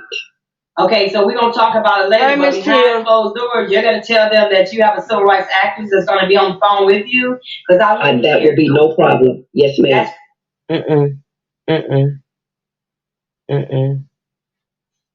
For what, though? For what, though, Miss Isabel? For what, though? Yeah, you notice she pumped her chest up and was like, yeah, I'm finna rewind that. You tell them you have a civil rights. You make sure you let them know that I am present. I am here. And no. I'm on the phone. I'm on the phone. No. That's what she's saying. I'm on the phone. And you better act right. This gets better. It gets better. Trust me. And she wasn't even on the phone when it happened. Nope. Wasn't anywhere around. Thank you, Miss Margie. Thank you, sweetheart. I appreciate that. Thank you for the support. Y'all feel free to hit the Cash App and support the channel. Let's listen. This woman, the truth. Oh my God. You be against us being live because if she ain't got nothing to hide and she's gonna do right by your daughter, then why would she care if you be live or not? Would that be a problem? Could we find that out? She would care because there's a case to be prosecuted, ma'am. There's a case to be prosecuted, and they want to win the case. They want to send Maxwell to prison. It wouldn't be a problem if she lets us, if she says there's a problem, then we will move forward with not being it. But I have some nieces there that would make sure that they take complete notes. That is the reason why they are going. They have been fighting for Carlita since this has happened, and they will be arriving there with me. Okay, but you don't have an attorney on this case, correct? I do not. Okay, so we're going to talk about it later, but behind closed doors, you're going to tell them that you have a civil rights activist that's going to be on the phone with you? That will be no problem. Yes, ma'am. That's right. Why the hell didn't you take your big forehead ass there with her? Okay, why didn't you make it a point to get your ass up and go be there with her if you are her activist? Because she got warrants. Because she got warrants, number one, and don't think I won't send that warrant to the district attorney. I will send that warrant. It be the ones that sit on their ass and want to act like they so down for the cause, but won't get their ass up and be part of the cause. She know better because I'll definitely send that warrant there with a picture of her. Sitting there reading transcripts and shit and want somebody to have a phone in their pocket while something's being done. Get your ass up and get there. Be there. Show this woman that you are there for her. But wait, what you're forgetting is she's saying you don't have an attorney, right? Okay, well, we'll talk about that behind closed doors. Your first thing you should have said is, why don't you have an attorney? You should have an attorney. Should. Why don't you have an attorney? That never comes up. You know why? Because she doesn't want her to get an attorney. Because the first thing the attorney is going to say is, do you know who that woman is? What is her motives? What is she for? Because she's not for anything, especially if she can't be there with you to talk to these people. You know what? I can't stand the opportunists. Jesse Jackson travels. Al Sharpton travels. Ben Crump travels. Shit. I know plenty of civil rights attorneys that will travel across the country just to sit in on a meeting with you to make sure the meeting goes correctly. Not there to be anything legal, but to be there to make sure it goes correctly. But yet you don't hear any. I mean, Essie Berry, you're supposed to know the legal system. You're supposed to know the ins and outs. You know everything. You know the law. Then the first thing you should have said was, why don't you have an attorney? I said that when I first made the video about Essie Berry. Why don't you have an attorney? I thought that GoFundMe. I thought that was for an attorney. To hire an attorney. That's what I thought. For an attorney. Here's the thing. If you feel the district attorney is not working on your behalf, you can call the attorney general and state, I don't think the district attorney is doing his job. Then the attorney general will look into it. We'll have a discussion with you about that specific subject. And if you feel like he's not doing it, there's always the Bar Association. These are things that are available to you if you feel like someone is not doing their job as an attorney.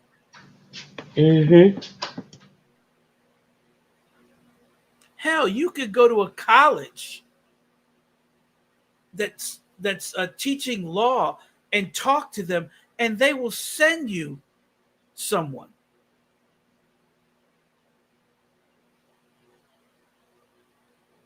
They'll give you someone that is going to be there to let you know, no, that's not right. Law schools do it all the time.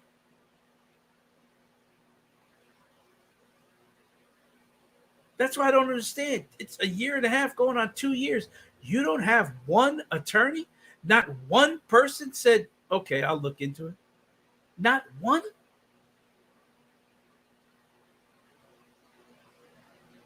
All you have is Essie Berry? Okay, go ahead. It gets better. Keep playing. It can't get better. It can't get better. It can't get better. All right, I'm listening. Then I'll go after Patsy because that would be an issue to me. Okay. So the guy, Maxwell, is that his name? Maxwell Williamson is his name. Did your daughter ever have? She never talked to this guy. She never been in her apartment. Do you know if they had ever had any type of affiliation at all? Because for him to go and talk to this lady so bad about your daughter, what gave him the right? And let me speak before I'm gonna tell you guys something. Right off, my first mind said when I heard the story, the boy's 22 years old. He thought he didn't do anything. I know this white boy. Excuse me, it's not racist. It's being real. He's related to someone in that town. He's related to someone in that county. The fuck you mean? Of course he's related to someone in that town. He's from the town. Oh, let her go. She gets better. Oh, okay. That's why he's not in jail, because he's not in jail right now. Am I right, Miss Jackson? He is not in jail. He was let out on a $3,500 bond. $3,500? $3,500 for killing my child. They let him out after my daughter's funeral. He was arrested on September 26th. What was the charge? Go ahead, V2. He was arrested on September 26th, and he was released a week later. Okay, so on bond.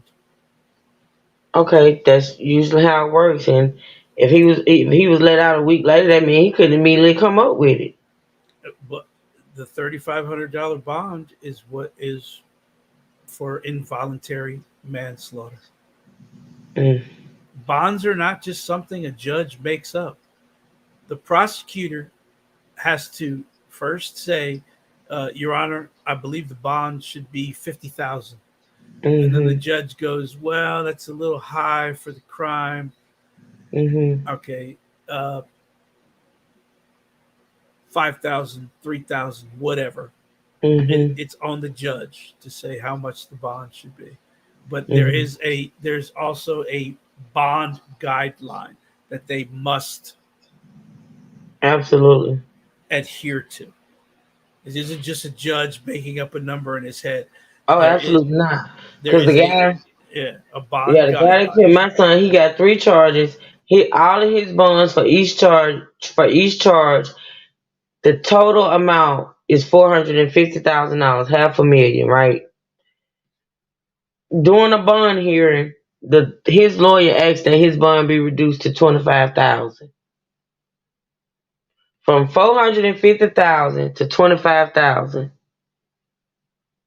And the judge say, get the fuck out of here. Like, no bond reduction. There are guidelines. Each charge holds a specific guideline as far as bond.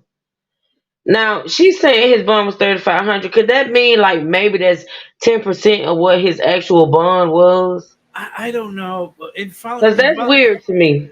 Involuntary manslaughter isn't that high of a bond. Even vehicular manslaughter's bonds are not that high. In some states, a bond is not even required for manslaughter. Okay. Wow. I didn't know that. But again, once you post a bond, they have to know everything about you. They have to know everywhere you're at. Oh yeah, they're gonna be on your ass. The bondsman must know where you're at all times. All right, y'all. We got 30 more minutes, honey, and then we're gonna get out of here, y'all. This has been a lot, and thank y'all for staying here and supporting. I appreciate it. Charges? Do you know? What did they charge? Involuntary manslaughter and negligence. Certain questions, like I'm not going to do it on this mic, but certain questions before you go on 25th, we're going to make sure that you ask those questions. I'm going to be a listening ear. If I see something shysty, I'm going to say what it is.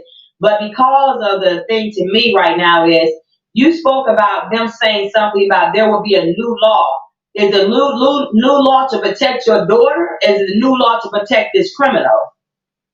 To me, it is a new law to protect this criminal.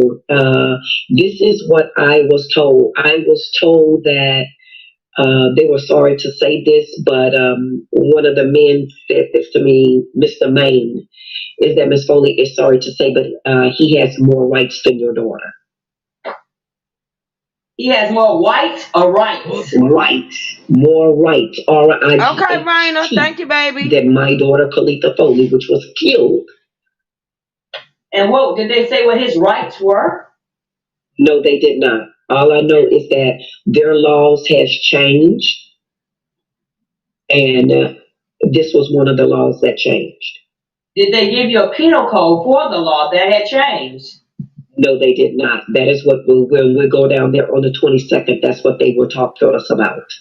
Like Essie Berry's going to know what the penal code is. She don't? No. Hold on. Talk for a minute, do truth. Let me do something right quick. Essie Berry doesn't even know what a penal code is. Penal code 5-227. She didn't even know what a penal code is. She wouldn't even know what a revision of the penal code is. The woman didn't even know what an ejection was when she was in court. Who told her that the young man had more rights than her daughter? Well, that because she pre-talked to Jackie Foley, and this is one of the things that Jackie Foley must have mentioned to her because she's hitting on things. She's saying things. Is it true that he has more? A new law, and that's when Jackie Foley went into what the new law was. No, I believe, I'm not 100% sure, but I believe what they're talking about is a new law that reduces bonds in uncertain offenses. Bonds are not required anymore, and that's in many states now. And what happened across the country is they added manslaughter, kidnapping in the third degree has been added. Certain assaults have been added, and certain felony larcenies have been added to no bond is required. That you are given a date to appear for arraignment, but you can go about your business until you appear in court. Mm-hmm. And I believe that's the new law that they're talking about when they say he has more rights than your daughter does. It does seem that way, though. Like with the whole process, it does seem that way that the criminals have more rights than the victim. But again, a lot of times, yes, they do. The criminal will always have more rights Mm-hmm. than the victim. And the reason that the criminal has to have rights is because you must treat the criminal fairly, or the criminal can appeal for not being treated right. Okay. That's why you have to give them the jail has to be clean. It has to be 3 meals a day. Have to be so many hours of sleep, and you have to require them. It's just a whole bunch of things. Mm-hmm. But that's because it has to be humane. I don't believe anything. That jail shouldn't be humane. Your ass should sleep on the floor. I've been to Japanese. Yeah, humane my ass. Yeah. It wasn't humane for you to take a life. The fuck? I've been to Japanese prisons where your ass gets a bamboo rollout. And you sleep on the floor with like 50 other people. Sure. But you know what? Like in this case here, it's pretty much like a open and closed case. It's like he admitted to what he did. Mm-hmm. So just charge him and sentence him and be done. I mean, why would there need to be a trial? Again, I mean, it has to be a trial because that's the justice system. But like D True said, I don't think it's gonna be a trial. That's just my opinion. I think he's gonna plead, and that's I think he's gonna plead too. They're trying to figure out a deal. Again, it's not about whether he's guilty or not. He admitted that it accidentally went off. It's the prosecutor has to decide culpability. How much is he culpable in the offense? Mm-hmm. How much should have been prevented? But it may go to trial simply because that's what the defense attorney may recommend is the best option. But the defense attorney may say, I think I can get a jury to find that this is an accident. Well, again, that's the game that you play. Remember, a plea bargain could be 3 to 5 years. A jury could convict you of 10. Yeah, that's what I was going to say. Going to trial may get you the max. And trust me, if you turn down the district attorney's deal, he is going for the max. Well, I turned down 20 and walked away free. But he was pushing for 20, wasn't he? Yep, with no evidence. But they kept offering me deals knowing they had no evidence. They offer innocent people deals. But that's why I went to trial. That's why I was like, I'm gonna go to trial. They ain't want me to go to trial though, but I told them that's my only option. Forget anything else y'all talking about. And if you had a public defender, he'd have been telling you, take the deal. Take the deal. Yeah, that's pretty much what they do. All right. We through. Oh, at least we may get through. Let me see, 3:39. We'll get through at least 30 minutes of an hour and 11 minutes. Cause believe it or not, y'all, we only got through 26 minutes. And as I said to them, I want Somebody say something. Okay. No. Okay. to come down there because y'all need to talk to my grandson. You need to talk to my son. You need to talk to me to tell me what you're going to do about my child being killed in Duluth. And he's walking around free to live his life. And my daughter is no longer here. Okay, right. You guys, this is a lot to intake as a person. So I know y'all intaking it too. So you can imagine what Miss Jacqueline went through.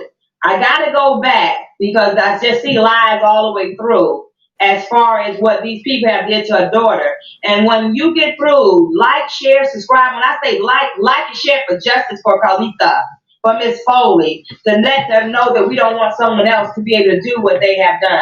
So I need to go back, Miss Foley, a little bit. Okay. We talked about a note. Because when we say they, who, I want to start, because I'm writing things as you go, and then I'm going to redirect it later. The note. Who told you about the note that was put on your daughter's door? Who has that note? Detective Carter. Detective Carter said, Carter, C-A-R-T-E-R, said that there was a note left on the door and they had it on the webcam.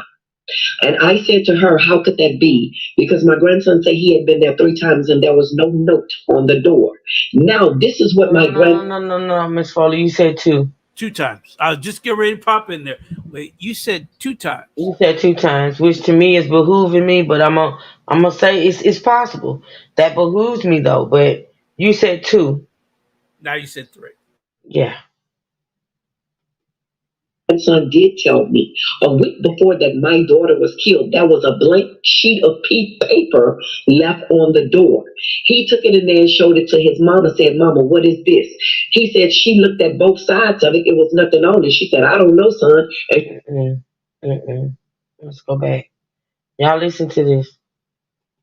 As what these people have did to her daughter. And when you get through, like, share, subscribe. When I say like and share for justice for Carlita, for Miss Foley, to let them know that we don't want someone else to be able to do what they have done. So I need to go back, Miss Foley, a little bit. Okay. We talked about a note. Because when we say they, who, I want to start, because I'm writing things as you go, and then I'm going to redirect it later. The note. Who told you about the note that was put on your daughter's door? Who has that note? Detective Carter. Detective Carter said, Carter, C-A-R-T-E-R, said that there was a note left on the door and they had it on the webcam. And I said to her, how could that be? Because my grandson said he had been there 3 times and there was no note on the door. Now, this is what my grandson did tell me. A week before that my daughter was killed, there was a blank sheet of paper left on the door. He took it in there and showed it to his mama, said, Mama, what is this? He said she looked at both sides of it. It was nothing on it. She said, I don't know, son. And she threw it in the trash. Wait. So is Detective Carter? What's that phone? I'm confused. Wait a minute. I'm not. The night that her life was taken, her son came in with the note. No. This was a week before. A week before. Oh. Yeah, a week before. A week before. Her grandson told her that there was a blank piece of paper on their door. Okay. With nothing on it. A week before. There was blank. And let's remember, Detective Carter is the same person who told her that this man was saying bad things about her. Okay. Yeah. Okay. All right, y'all.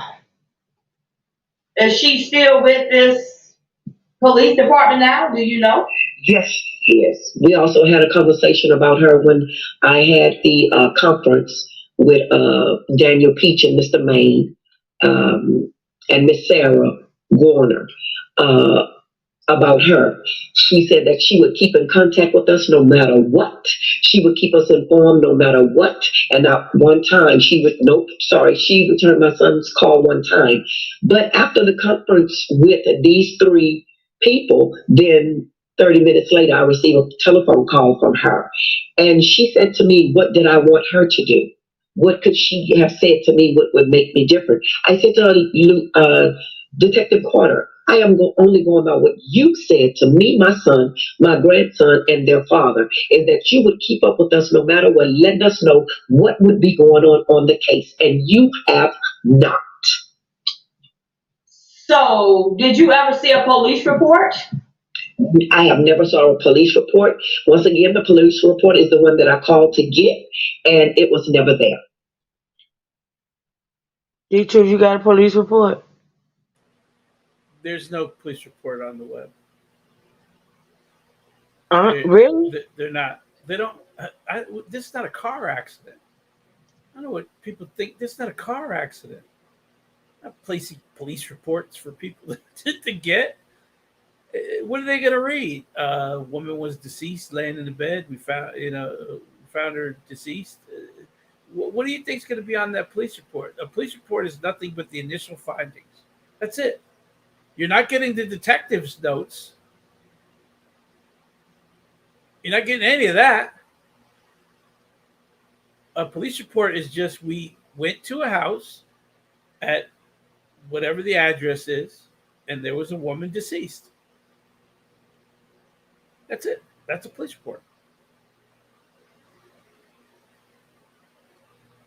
There's no detective work on that police report. There's nothing. It's just basically they went to the house and found a deceased woman. What are they expecting to find or ask about? But I'll look and see if anything's been posted. But like I said, this is an ongoing investigation. There's been no trial date set. All that stuff is pertinent evidence.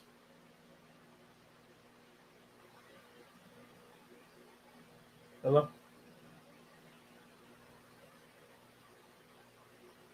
Hello? Did she drop down?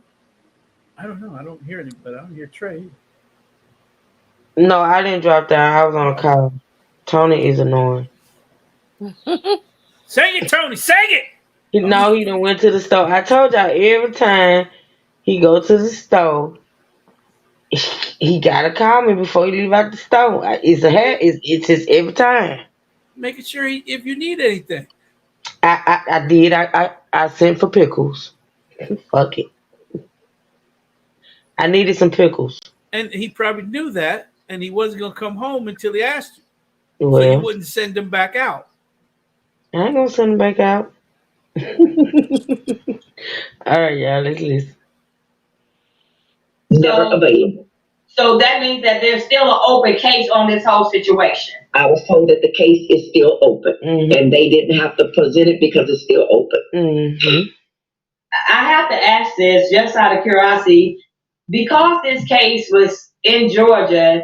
I don't feel like he got the traction that it should have, and this is your daughter, which as Black women, Black people, we don't get the same traction that we should get when something else, because if this had been a Black person and they shot a white person, you better believe right now they would be in prison or in jail, and they still be waiting trial right now. The law that they are talking, that's going to be an issue with Patsy, because Patsy, I'll ask for your badge, your district attorney, and everything else.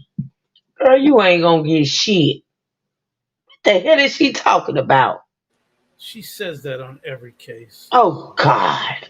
She writes letters to judges and says, I'm gonna get you kicked off the bench. Oh God. This is why this woman is a joke. Yeah. This is why this should have been the last person Miss Foley went to. She's a joke. She claimed that she got a judge kicked off the bench. And she didn't meet Mary Harvey till 2013. The judge retired in 2011, and she claimed she got that man kicked off the bench. Damn. I can't. I cannot. Okay. I need just one more second, y'all. Give me a second. Yeah. So she said, his name is Judge Dry. He was in charge of the case of Mary Harvey and Steve Harvey's divorce. So he is the judge of record. He's the one that sealed the case. He's the one that presided over the case.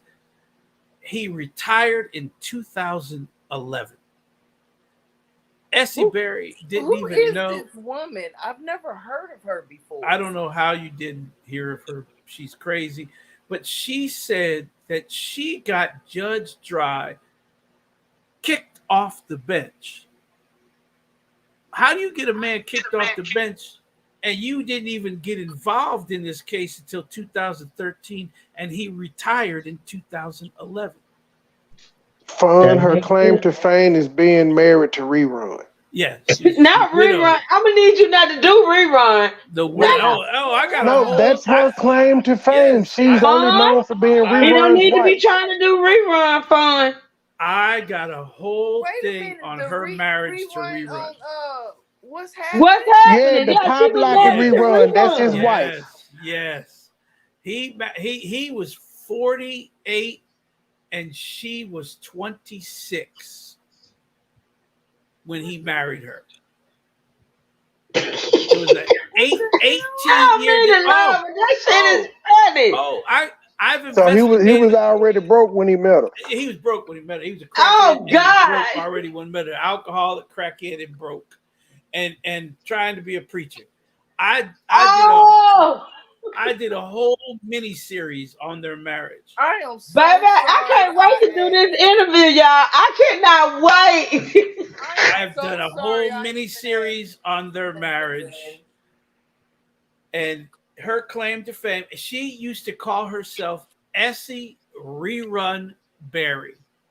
Oh, now, man, I like Rerun, man. I love Rerun. Okay, so listen to this.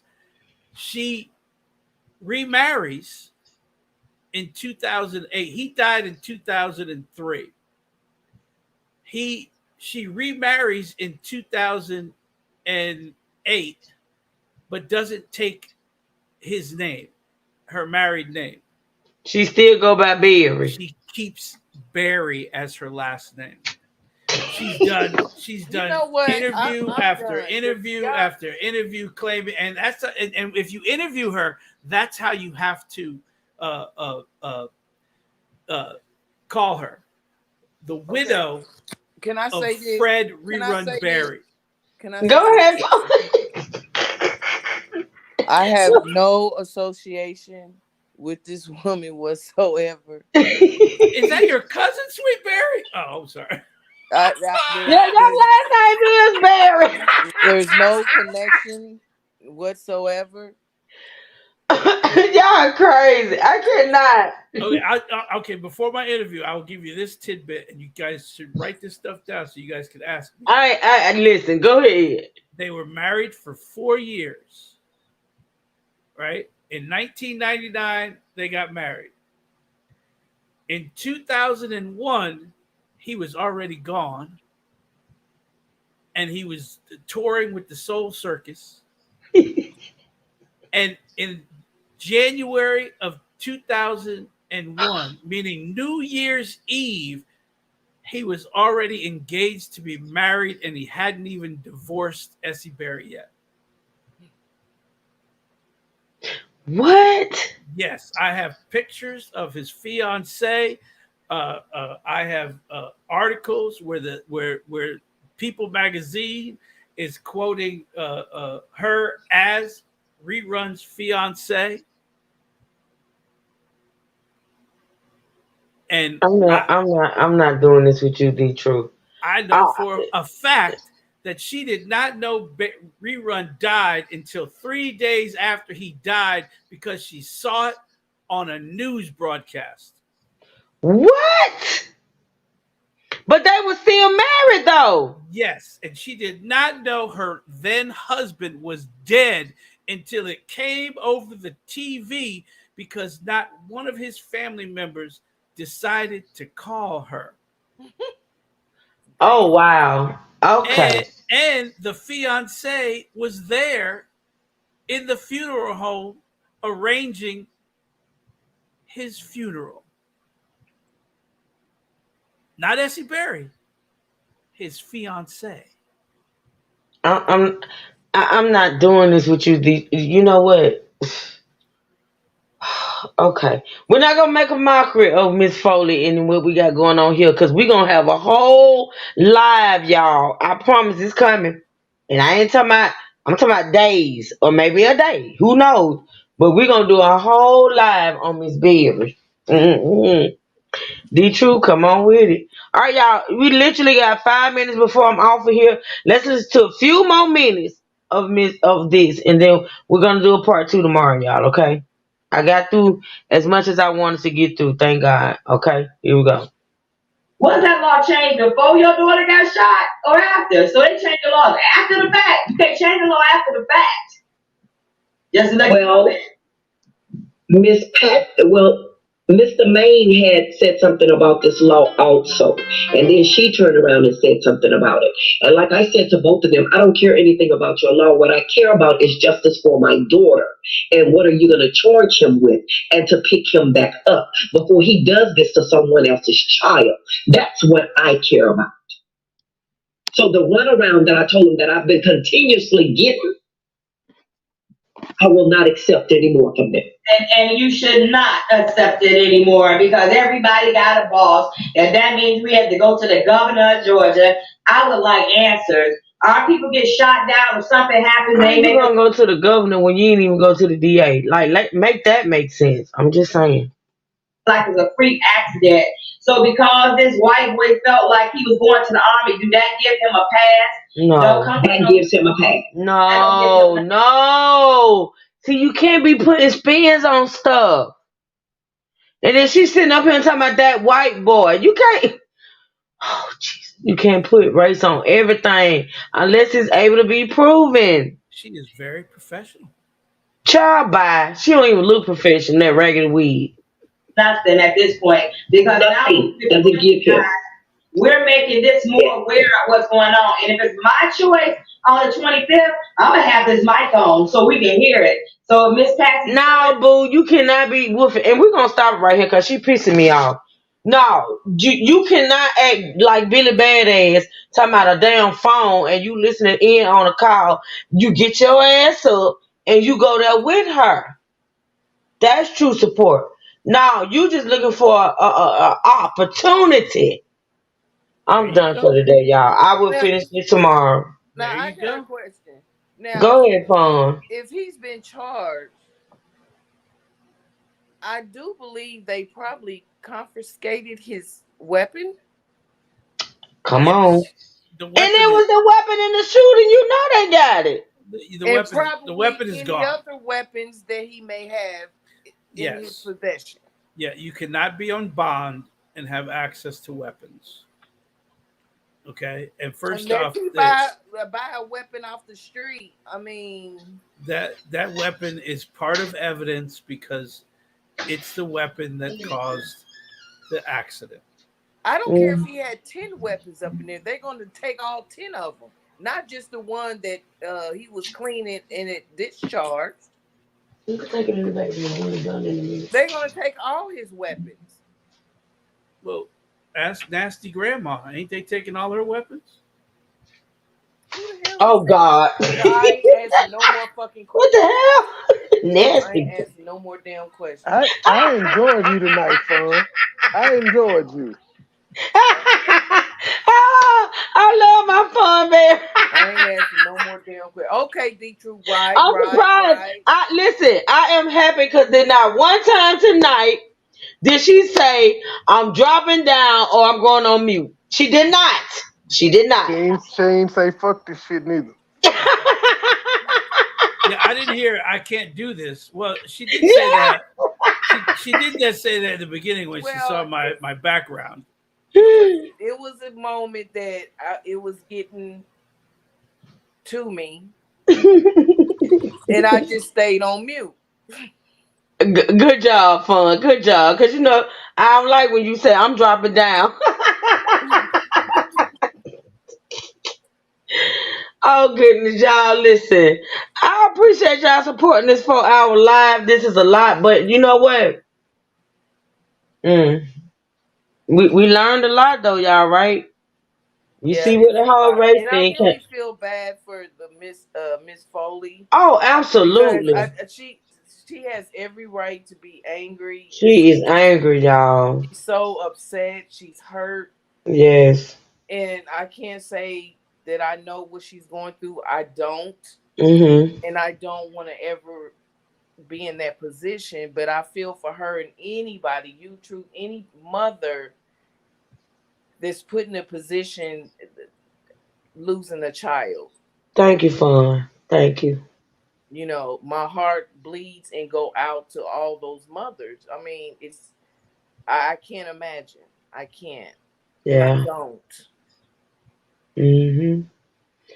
Um, I do, and I want to make it clear because people take things and they twist it so many ways, but I just want to be clear and say it again that this commentary that we're doing on this case is not in any way coming from Miss Foley, in any way diminishing her pain, her hurt, her wanting to have justice. She deserves it. She's gonna get it. I believe it.